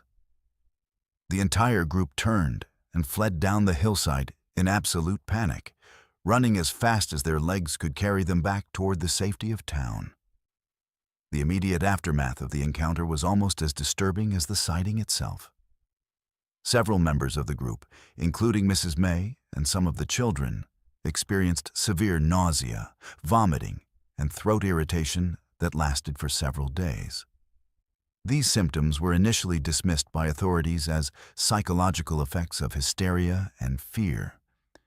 But medical experts have since noted that the described symptoms are also consistent with exposure to mustard gas or other toxic chemical agents. Word of the encounter spread rapidly throughout the small community and beyond. Mrs. May and Gene Lemon reported the incident to local authorities that same evening, sparking an immediate investigation. The Braxton County Sheriff and his deputy, who had coincidentally been in the area investigating reports of a crashed aircraft, searched the hilltop that night, but reported finding nothing unusual. No evidence of a crash, no traces of the creature, and none of the lingering odor described by the witnesses. However, the following day brought new developments. Lee Stewart Jr. from the local Braxton Democrat newspaper conducted his own investigation of the site and claimed to have discovered skid marks in the field where the object had allegedly landed, along with an odd, gummy deposit that he attributed to evidence of a saucer landing. These physical traces, though never scientifically analyzed, added credibility to the witnesses' accounts and fueled growing speculation about what had really occurred on Fisher's farm. The story quickly escalated beyond local interest. Within days, the incident was making national headlines across the United States. Newspaper reports appeared in major publications from coast to coast. Radio broadcasts carried the story on large networks, and the Braxton County Sheriff's Office was inundated with hundreds of phone calls from curiosity seekers and reporters. The National Press Services ranked the Flatwoods monster story as the number 11 story of the year for 1952. The attention attracted investigators from various fields. Gray Barker, a prominent UFO researcher and writer, arrived in Flatwoods within days of the incident to conduct tape-recorded interviews with all the witnesses. His account, published in Fate magazine, became the definitive early documentation of the encounter and helped establish many of the details that remain consistent in retellings today. Even T. Sanderson, another respected Fortean investigator, also came to study the case, lending additional credibility to the witnesses' claims. Even more significantly, the incident attracted the attention of the United States Air Force, which was actively investigating UFO sightings across the country as part of Project Blue Book. Military investigators concluded that the witnesses had likely seen a meteor, followed by a barn owl perched in a tree, with shadows and heightened anxiety creating the illusion of a larger, more threatening creature. However, this official explanation failed to account for many of the specific details reported by witnesses, including the creature's apparent size, its floating movement, and the toxic effects experienced by multiple individuals. The Flatwoods Monster incident was not an isolated occurrence in the region during this period. Mrs. Audra Harper reported a similar sighting near the town of Heaters, approximately 5 miles north of Flatwoods, shortly before the main incident. Harper claimed to have seen a tall, dark figure with glowing eyes while walking through the woods with a friend. Additionally, on September 13th, just one day after the Flatwoods encounter, George and Edith Snitowski reported their own terrifying experience near Strange Creek, about 20 miles south of Flatwoods. The couple claimed their car died unexpectedly, and they witnessed a 10-foot-tall creature with a reptilian head that dragged its clawed hand across their car hood before disappearing into the woods. Over the decades since 1952, skeptics have proposed various rational explanations for the Flatwoods Monster encounter. Joe Nickel of the Committee for Skeptical Inquiry conducted an extensive investigation in 2000 and concluded that the witnesses likely saw a meteor, which was indeed observed across 3 states that night, followed by a barn owl perched in a tree. According to this theory, the owl's silhouette, combined with shadows from tree branches and the witness's heightened state of fear, created the illusion of a much larger, more threatening creature. The toxic symptoms, Nichols suggests, were simply the result of hysteria and overexertion. However, this skeptical explanation has failed to satisfy many researchers and local residents. The consistency of witness testimony, the specific details provided by multiple independent observers, and the physical evidence reported at the scene continue to challenge conventional explanations. Moreover, the Flatwoods incident fits into a broader pattern of similar encounters throughout West Virginia during the 1950s, suggesting either a coordinated hoax, which seems unlikely given the scattered locations and independent witnesses, or genuine, unexplained phenomena. The cultural impact of the Flatwoods Monster has been profound and enduring. The creature has become an integral part of West Virginia folklore and Appalachian legend, inspiring countless books, documentaries, television shows, and even video games. The town of Flatwoods erected a welcome sign designating it as the home of the Green Monster, and the Flatwoods Monster Museum in nearby Sutton draws thousands of visitors annually. The Braxton County Convention and Visitors Bureau has built 5 giant chairs shaped like the monster throughout the county, creating a tourist trail for cryptid enthusiasts. The legend has also permeated popular culture far beyond West Virginia. References to the Flatwoods Monster appear in video games such as Fallout 76 and Everybody's Golf 4, while the History Channel's series Project Blue Book dedicated an entire episode to the incident. Since 2019, Flatwoods has hosted an annual Flatwoods Monster Convention, cementing the creature's place in contemporary American folklore. What makes the Flatwoods Monster case particularly compelling is its documentation and the credibility of its witnesses. Unlike many cryptid sightings that rely on single, anonymous accounts, this incident involved multiple named witnesses, including a National Guardsman and a respected community member, all of whom maintained their stories despite decades of scrutiny and skepticism. The physical evidence, though limited, was documented by local newspapers and investigators, and the broader context of similar sightings throughout the region during the same period adds additional weight to the witnesses' claims. The Flatwoods Monster represents more than just another cryptid sighting. It embodies the intersection of Cold War anxiety, rural isolation, and the eternal human fear of the unknown that permeates Appalachian culture. Whether the witnesses encountered an extraterrestrial visitor, a misidentified animal, or something else entirely, their experience reflects the enduring power of the mountains to harbor mysteries that challenge our understanding of reality itself. As night falls over the hills of Braxton County and mist rises from the hollows where the Flatwoods monster was first seen, locals still speak in hushed tones about that September evening in 1952.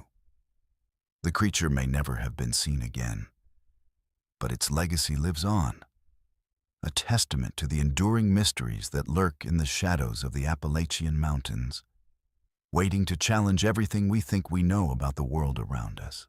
Let's move to our 9th story.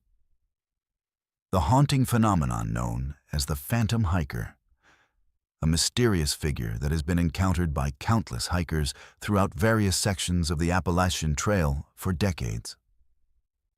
Unlike other Appalachian legends rooted in ancient Cherokee lore or colonial-era encounters, the Phantom Hiker represents a modern mystery, a ghostly figure whose appearances are documented in hiking forums, Reddit threads, trail journals, and personal testimonies from experienced outdoorsmen who stake their reputations on what they witnessed in the misty hollows and rocky ridges of America's most famous hiking trail.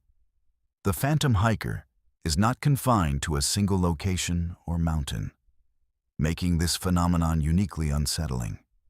Reports span from Grandfather Mountain in North Carolina to the remote stretches near Pierce Pond in Maine, from the fog-shrouded ridges of Pennsylvania to the ancient forests of Virginia. What connects these diverse sightings is the remarkable consistency of witness descriptions. A solitary figure, usually male, dressed in outdated hiking gear, who appears suddenly on the trail, walks with purpose and unusual speed, ignores all attempts at communication, and then vanishes without explanation. The most documented encounters occur near Grandfather Mountain in North Carolina, where the Phantom Hiker has become something of a local legend among the hiking community. Witnesses describe him as an older man with a rugged, weathered appearance and a full beard, dressed in what appears to be clothing from the mid-20th century. He carries a canvas army backpack and a long walking stick, gear that seems anachronistic compared to modern lightweight hiking equipment. Most significantly, he appears primarily during the evening hours when daylight is fading and most day hikers are heading back to their vehicles. One of the most compelling accounts from Grandfather Mountain comes from a group of 3 hikers who encountered the Phantom during a late afternoon trek in the backcountry.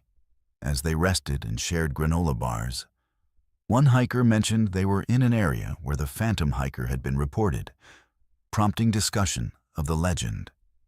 Later, as they navigated a difficult rocky stretch on their return to the parking area, they encountered a tall, gruff-looking man with a craggy face and beard, wearing old-fashioned clothing and carrying a rough pack on his back.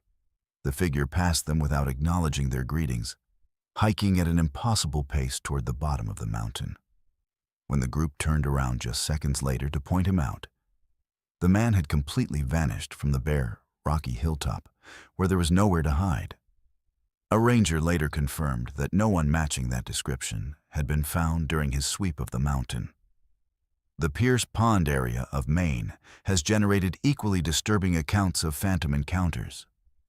One solo hiker reported seeing a ghostly figure with the appearance of a woodsy outdoorsman type, carrying what appeared to be fishing gear near his campsite.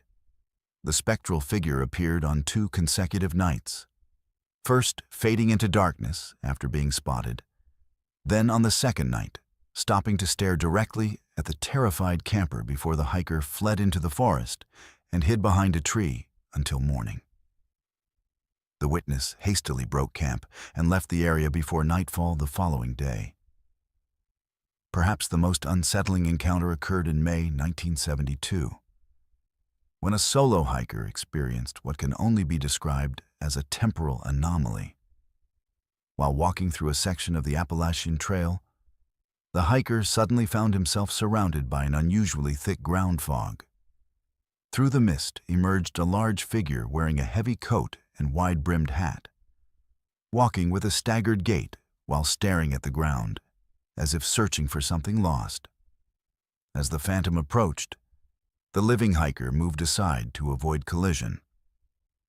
But when they came close enough for eye contact, the witness was shocked by the apparition's cloudy blue eyes that seemed to stare straight through him.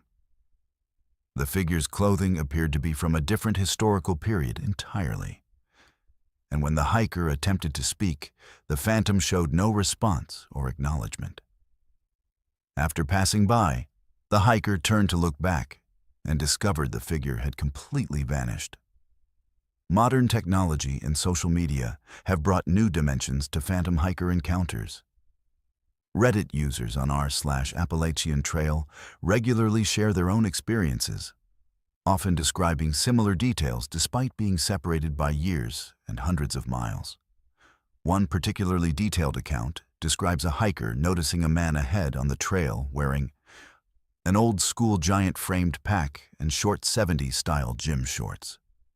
When the witness approached the location where the figure had been standing, the area was completely empty despite clear sight lines through thin, sparse trees. The poster noted that locals later told him stories about a ghost in that particular area, though he couldn't determine if they were simply trying to scare him after learning of his encounter. The psychological impact of these encounters extends beyond simple fear or curiosity. Many witnesses report lasting unease and a fundamental shift in their perception of the wilderness. The consistency of reports across different states, decades, and independent witnesses suggests something more significant than mere imagination or misidentification. Trail veterans who have spent countless nights in remote locations often become believers after their first phantom hiker encounter, abandoning their skepticism in favor of healthy respect for the unexplained. What makes the phantom hiker phenomenon particularly compelling is its integration with established hiking culture and trail communities. Shelter registers, the logbooks maintained at Appalachian Trail shelters, occasionally contain cryptic entries that some believe are left by the phantom himself. These entries, written in old-fashioned handwriting, often contain references to trail conditions or landmarks that predate the modern trail system. Park rangers and trail maintainers, while typically reluctant to discuss supernatural encounters officially, privately acknowledge the pattern of reports and advise hikers to trust their instincts if they feel uncomfortable during encounters with other trail users. The phantom hiker legend has evolved to encompass multiple theories about the entity's origin and purpose. Some believe he represents the spirit of a dedicated hiker who died on the trail and chose to continue his eternal journey through the mountains he loved.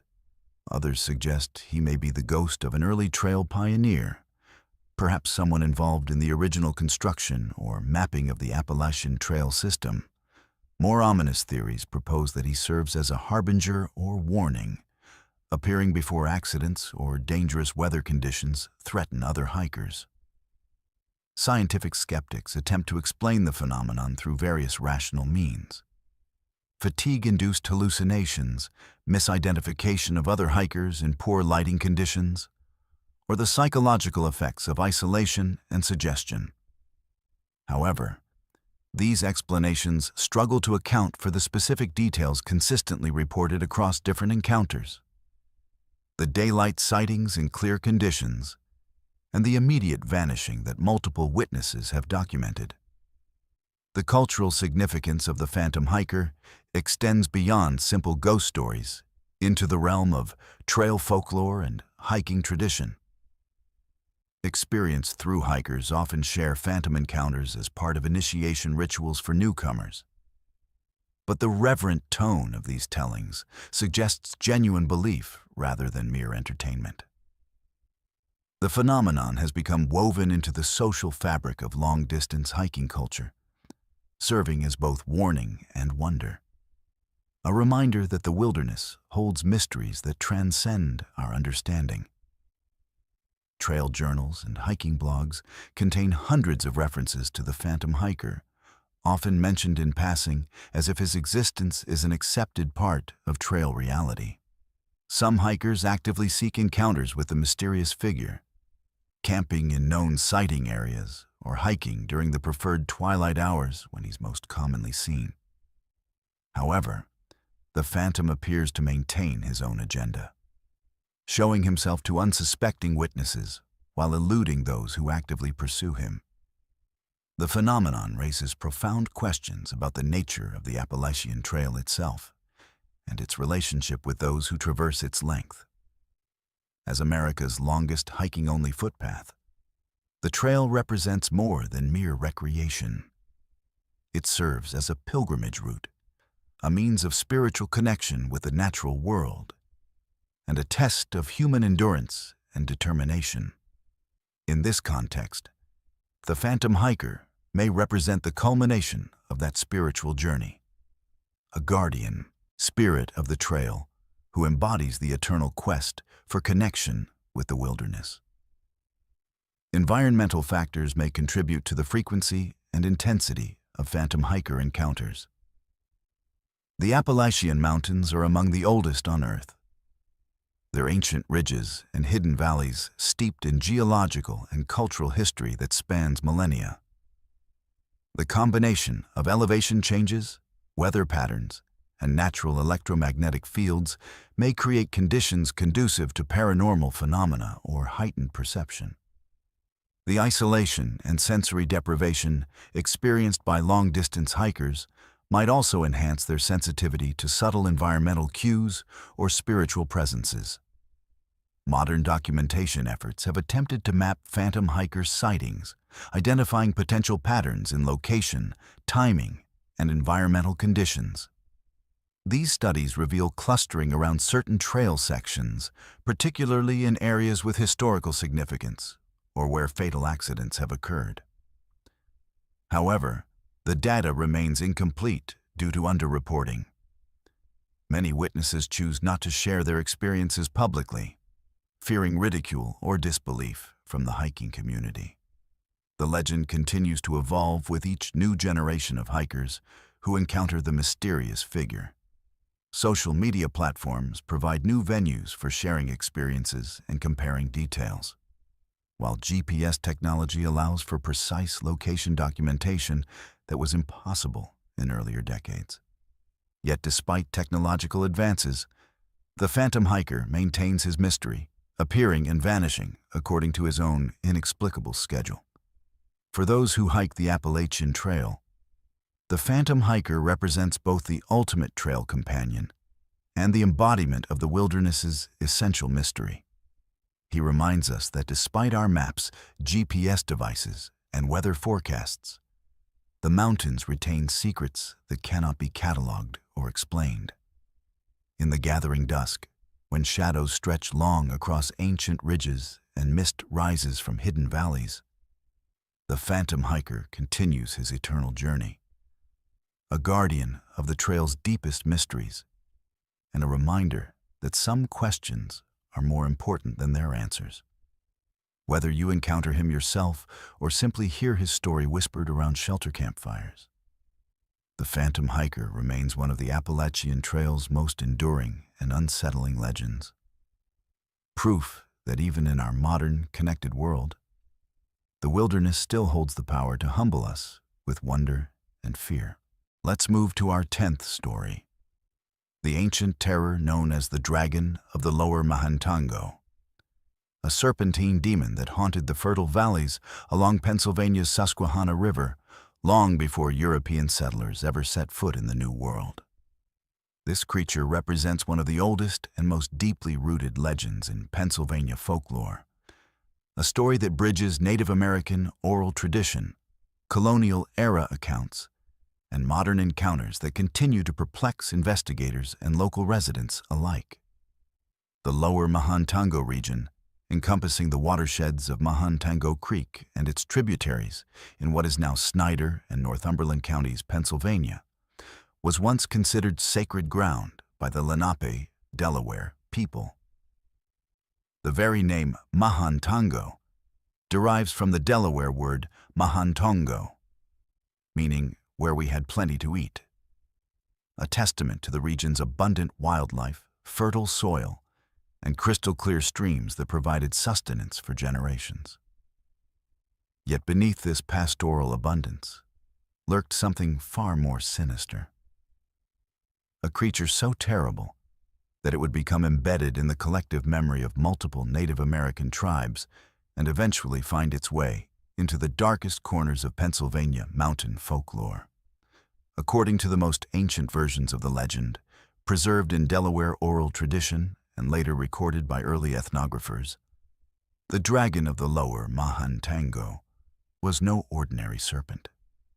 Described as a massive, elongated creature with scales that shimmered like black water in moonlight, it possessed supernatural powers that allowed it to control the weather, poison waterways, and bring disease to any who dared settle too close to its domain.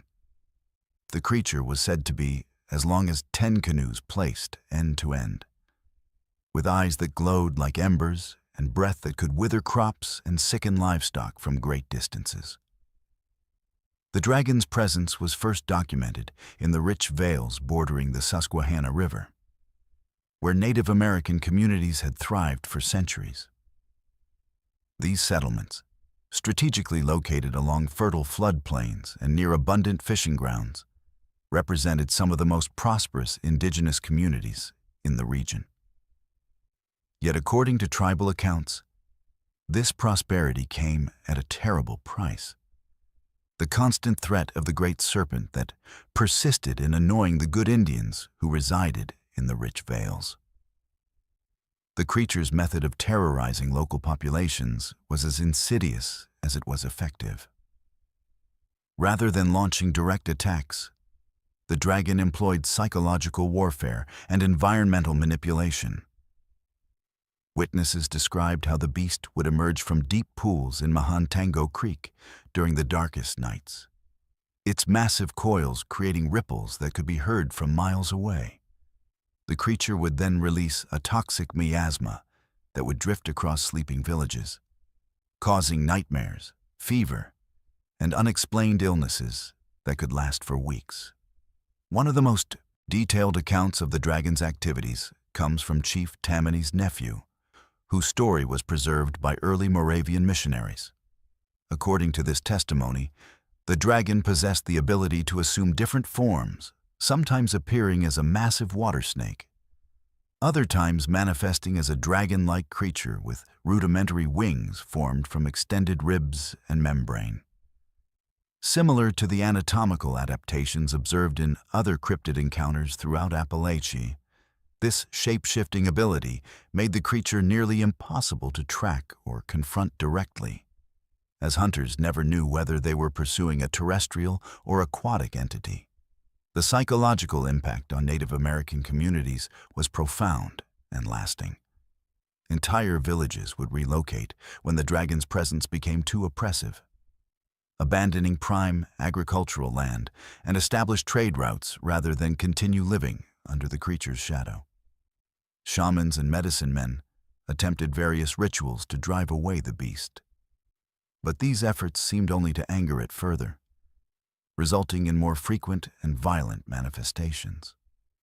When European settlers began arriving in the Mahantongo Valley during the early 18th century, they initially dismissed Native American warnings about the dragon as primitive superstition. However, their skepticism quickly evaporated as they began experiencing unexplained phenomena that matched the descriptions provided by indigenous elders. Johann Conrad Weiser, the famous Indian interpreter and one of the first Europeans to establish permanent residence in the region, documented several encounters in his personal journals describing a great serpent of unusual size and malevolent disposition that seemed to take particular pleasure in terrorizing newcomers to the valley. The dragon's activities escalated during the tumultuous period leading up to the Penns Creek Massacre of 1755. Historical accounts suggest that the creature's increasingly aggressive behavior may have been connected to the growing tensions between Native American tribes and European settlers.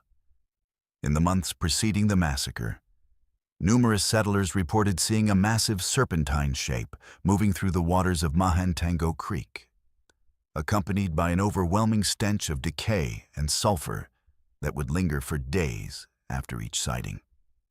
One particularly chilling account from this period involves the Ziegler family, German immigrants who had established a small farm along the creek's north branch. According to surviving family letters, the Zieglers began experiencing nightly visitations from something they described as der große Schlange, the great snake. The creature would approach their cabin after midnight, its massive body creating deep furrows in the soft earth around their property. The family's livestock would become violently ill after these visits, and their well water would turn brackish and undrinkable for weeks at a time. The situation reached a breaking point when the Zieglers' youngest daughter, Anna, claimed to have seen the dragon in its full glory during a moonlit night in August 1755. According to her testimony, recorded years later by a Lutheran minister, the creature reared up from Mahantango Creek to a height taller than the surrounding trees, its scales reflecting moonlight like armor, and its eyes burning with an unholy fire. The encounter left Anna in a state of shock that persisted for months, and she would never again venture near any body of water after dark. The dragon's reign of terror reached its climax during the autumn of 1755, coinciding with a period of maximum tension between settlers and Native Americans. Multiple sources describe a series of catastrophic events that locals attributed to the creature's wrath. Wells throughout the valley became contaminated with a foul-smelling substance. Crops withered despite favorable weather conditions, and livestock began dying from mysterious ailments that local veterinarians could not explain or treat. The Penns Creek Massacre, which occurred on October 16, 1755, marked a turning point in the dragon legend. According to some accounts, the creature was seen the night before the attack, its massive form moving along the creek like a harbinger of doom. Whether this was mere coincidence or something more supernatural remains a matter of debate, but the timing was certainly ominous. The massacre resulted in 14 deaths and 11 captives, fundamentally altering the demographics and psychology of the entire region. Following the massacre and the subsequent depopulation of many settlements, sightings of the dragon of the lower Mahantango became less frequent, but no less terrifying. The creature seemed to retreat deeper into the wilderness, emerging only occasionally to remind locals of its continued presence. Pennsylvania German settlers who gradually repopulated the region brought their own traditions of dragon lore, which merged with existing Native American legends to create an even more complex and frightening mythology. By the early 19th century, the dragon had become integrated into local folklore as a permanent, if dormant, threat. Children were warned never to swim alone in Mahantango Creek, and hunting parties would carry silver bullets specifically for protection against the creature. Local Lutheran and Reformed churches incorporated prayers for protection from the ancient serpent of the valley into their regular services, treating the dragon's existence as accepted fact rather than mere superstition. The industrial development of the 19th century brought new encounters with the dragon. Pennsylvania railroad workers constructing lines through the Mahantango Valley reported numerous unexplained incidents. Tools would disappear overnight. Sections of freshly laid track would be found mysteriously warped or displaced, and work crews would occasionally discover massive snake-like impressions in soft earth that were far too large to have been made by any known species. One particularly well-documented incident occurred in 1847, when a railroad construction crew working near the creek's confluence with the Susquehanna discovered what appeared to be a series of underground chambers connected by tunnels large enough for a grown man to walk through. The chambers contained strange deposits of sulfur and what appeared to be shed snake scales of enormous size. When company officials ordered the chambers sealed with dynamite, workers reported hearing roars of rage emanating from deep underground that continued for several hours after the explosions. The dragon legend persisted well into the 20th century, with sporadic sightings continuing to be reported by hunters, fishermen, and hikers throughout the region. Modern accounts describe a creature that has perhaps grown more reclusive, but no less formidable.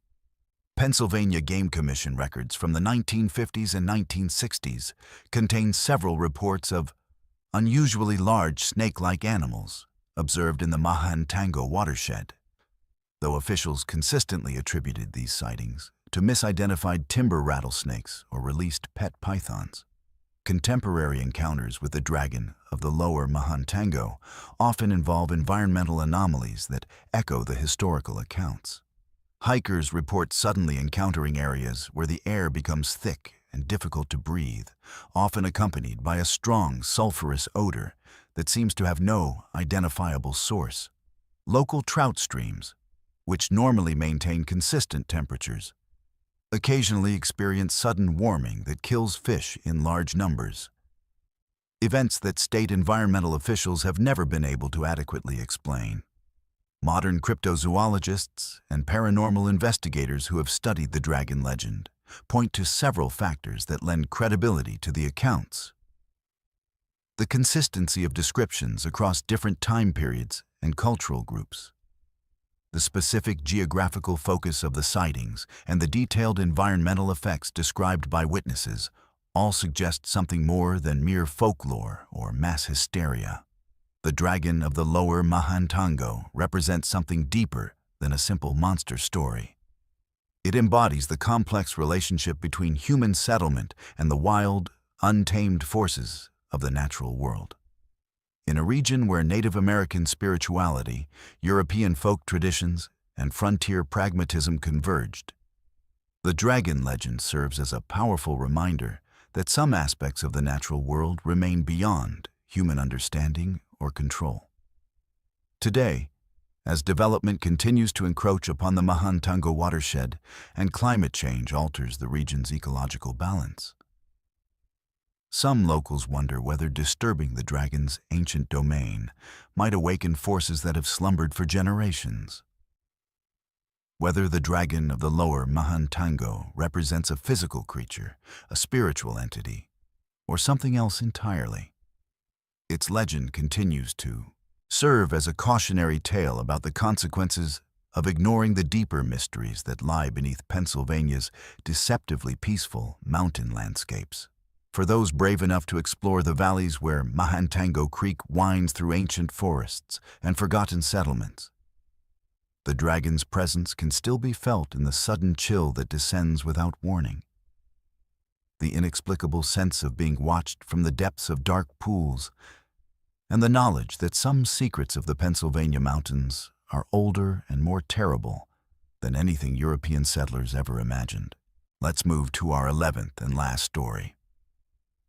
The enduring mystery of the screaming woman of the Horrors, a phenomenon that has haunted the deepest valleys of Appalachia for generations, terrifying locals with blood-curdling shrieks that pierce the mountain night.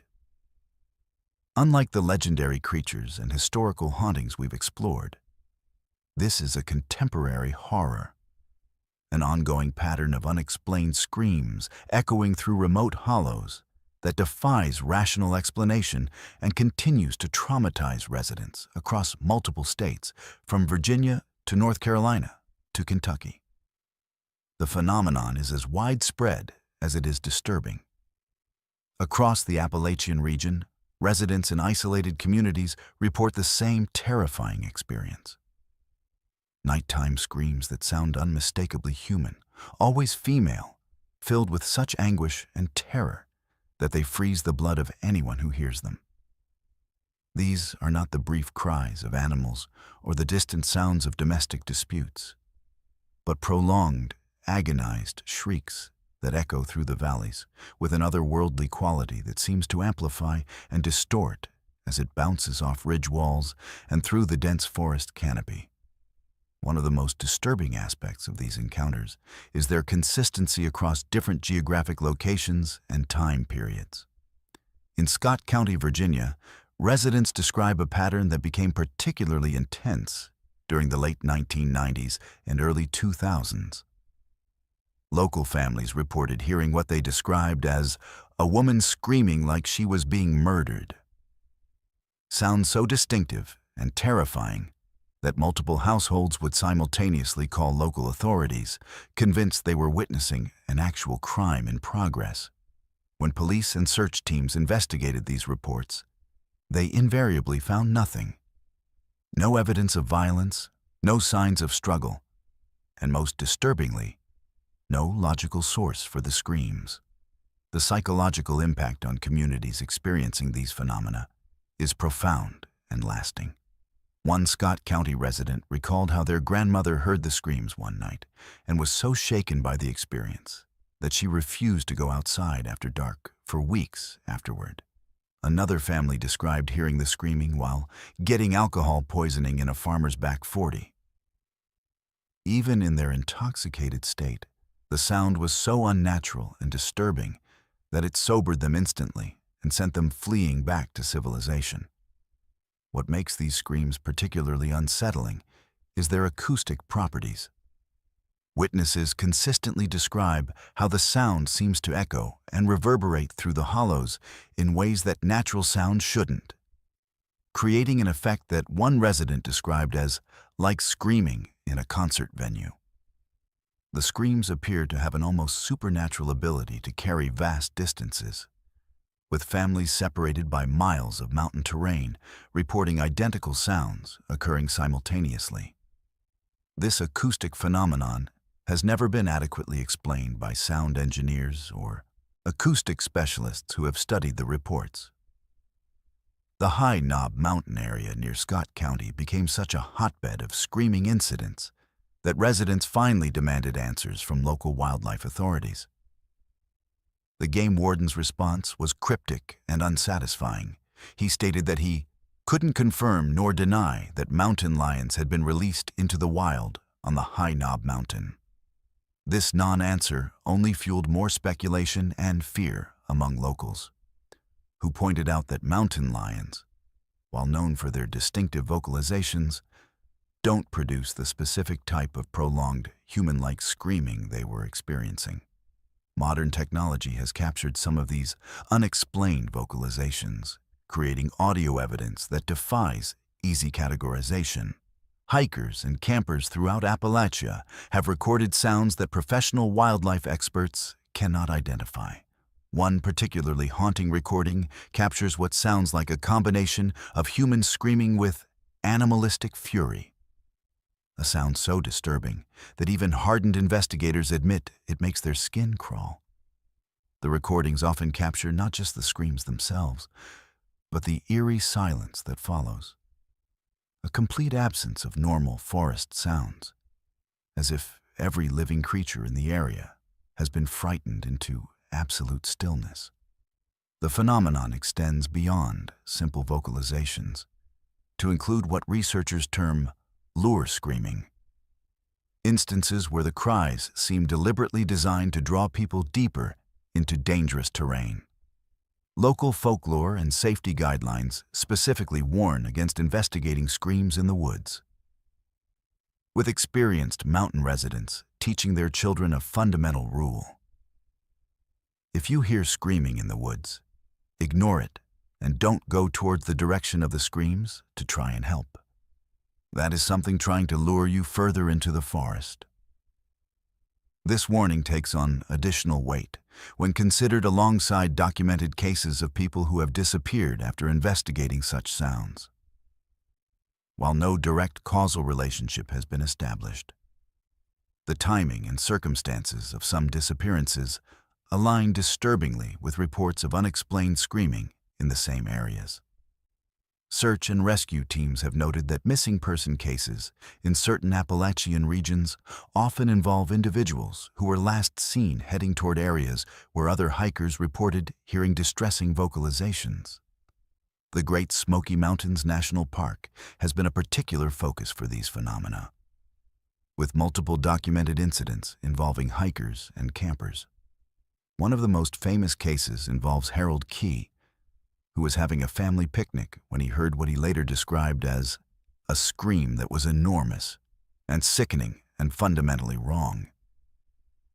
Key, who had decades of experience in mountain living, emphasized that the sound wasn't a cry of an animal or anything he'd ever heard, and wasn't a human in distress.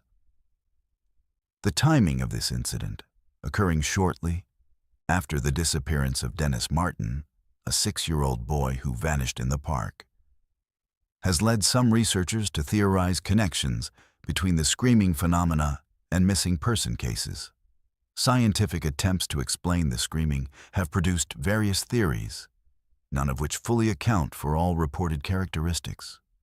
Wildlife biologists point to red foxes, which can produce surprisingly human-like vocalizations, especially during mating season. Fox screams can indeed sound remarkably like a woman in distress, particularly at night when other environmental sounds are minimal. However, fox vocalizations typically last only a few seconds, while the Appalachian screaming incidents often involve prolonged episodes lasting minutes at a time.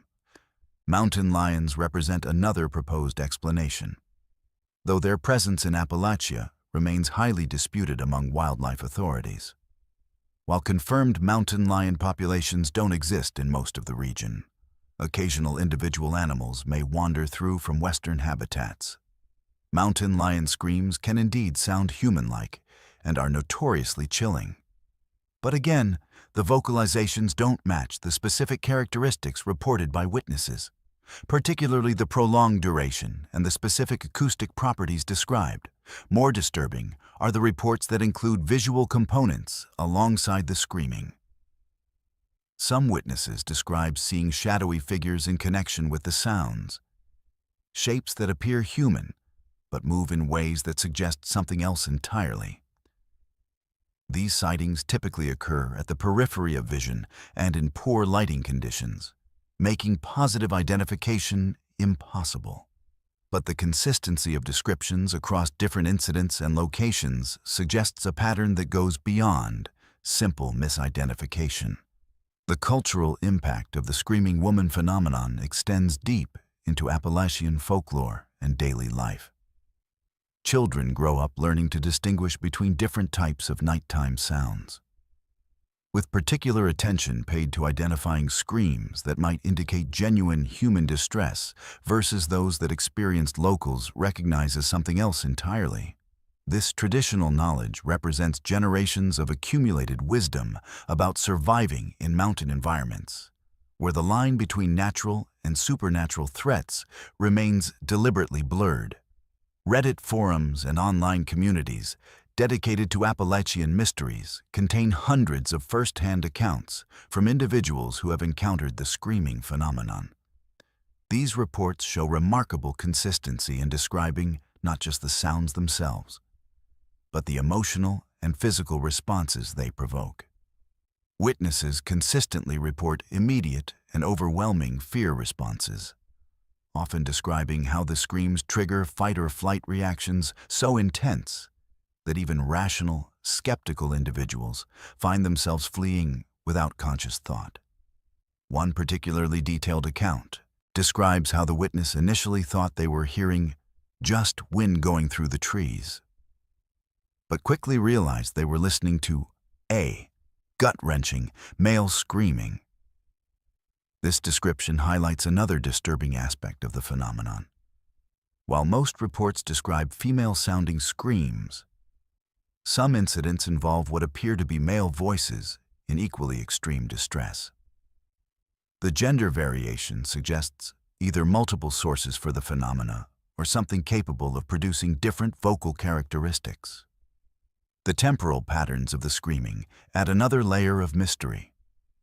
While incidents can occur at any time of year, many witnesses report increased activity during specific seasons or weather conditions. Foggy nights seem to produce more frequent reports, as do periods following significant weather events like storms or unseasonably warm spells. Some researchers theorize that atmospheric conditions might enhance the transmission of sounds, making normal animal vocalizations seem more disturbing than usual. But this doesn't account for the specific human-like qualities witnesses describe. Modern paranormal investigators have attempted to document and study the screaming phenomena using sophisticated recording equipment and investigative techniques. However, these efforts face significant challenges. The sounds occur unpredictably, often in extremely remote locations, and seem to have an uncanny ability to avoid direct documentation. Investigators report equipment malfunctions, battery drains, and recording failures that coincide with reported incidents, leading some to speculate that whatever produces the screams actively avoids technological documentation. The integration of the screaming woman legend into contemporary Appalachian rules and folklore represents a fascinating evolution of traditional mountain wisdom adapted for modern circumstances. The rules that govern behavior in the Appalachian wilderness now explicitly address the screaming phenomenon, demonstrating how communities adapt their survival strategies to incorporate unexplained threats alongside known dangers like wildlife, weather, and terrain hazards. Perhaps most unsettling is the way the phenomenon seems to be expanding both geographically and in intensity. Reports that were once confined to the most remote and isolated regions now occur in areas with regular human activity, including established hiking trails and campgrounds. This expansion suggests either a genuine increase in whatever produces the screams or a growing awareness and documentation of phenomena that previously went unreported. The screaming woman of the hollers represents the most contemporary and ongoing of all Appalachian mysteries. A phenomenon that bridges ancient fears with modern documentation, traditional folklore with technological investigation. Unlike historical legends that can be safely relegated to the past, these screams continue to echo through the mountains today, reminding us that the Appalachian wilderness still holds secrets that challenge our understanding of the natural world. For those who venture into the deep hollows and remote ridges of Appalachia, the message remains clear. If you hear a woman screaming in the darkness, trust the wisdom of generations and turn away. Some sounds in the mountains are not meant to be investigated, and some mysteries are better left unsolved. The screaming woman continues her nightly vigil in the hollers, her cries serving as the final warning that in the ancient heart of Appalachia, we are never truly alone, and we are never truly safe. As we reach the end of our terrifying journey through the 11 most disturbing true Appalachian Mountains horror stories, we've witnessed how these ancient ridges and forgotten hollows harbor secrets far darker than their misty beauty suggests. From the Bell Witch's vengeful haunting that claimed a man's life, to the Mothman's ominous warnings before tragedy struck, to the screams that still echo through the hollers tonight. Each story serves as a chilling reminder that the Appalachian Mountains are more than just geological formations. They are repositories of fear, mystery, and the unexplained. What makes these stories truly terrifying isn't just their supernatural elements, but their foundation in documented history, eyewitness testimony, and ongoing encounters that continue to this day. These aren't mere campfire tales. They're warnings passed down through generations, carved into the collective memory of communities that understand the mountain's true nature. The Cherokee knew it, the early settlers learned it, and modern witnesses confirm it. Some places on Earth were never meant for human habitation. If you've made it this far, you've proven you have the courage to confront the darkness that lurks in America's oldest mountain range.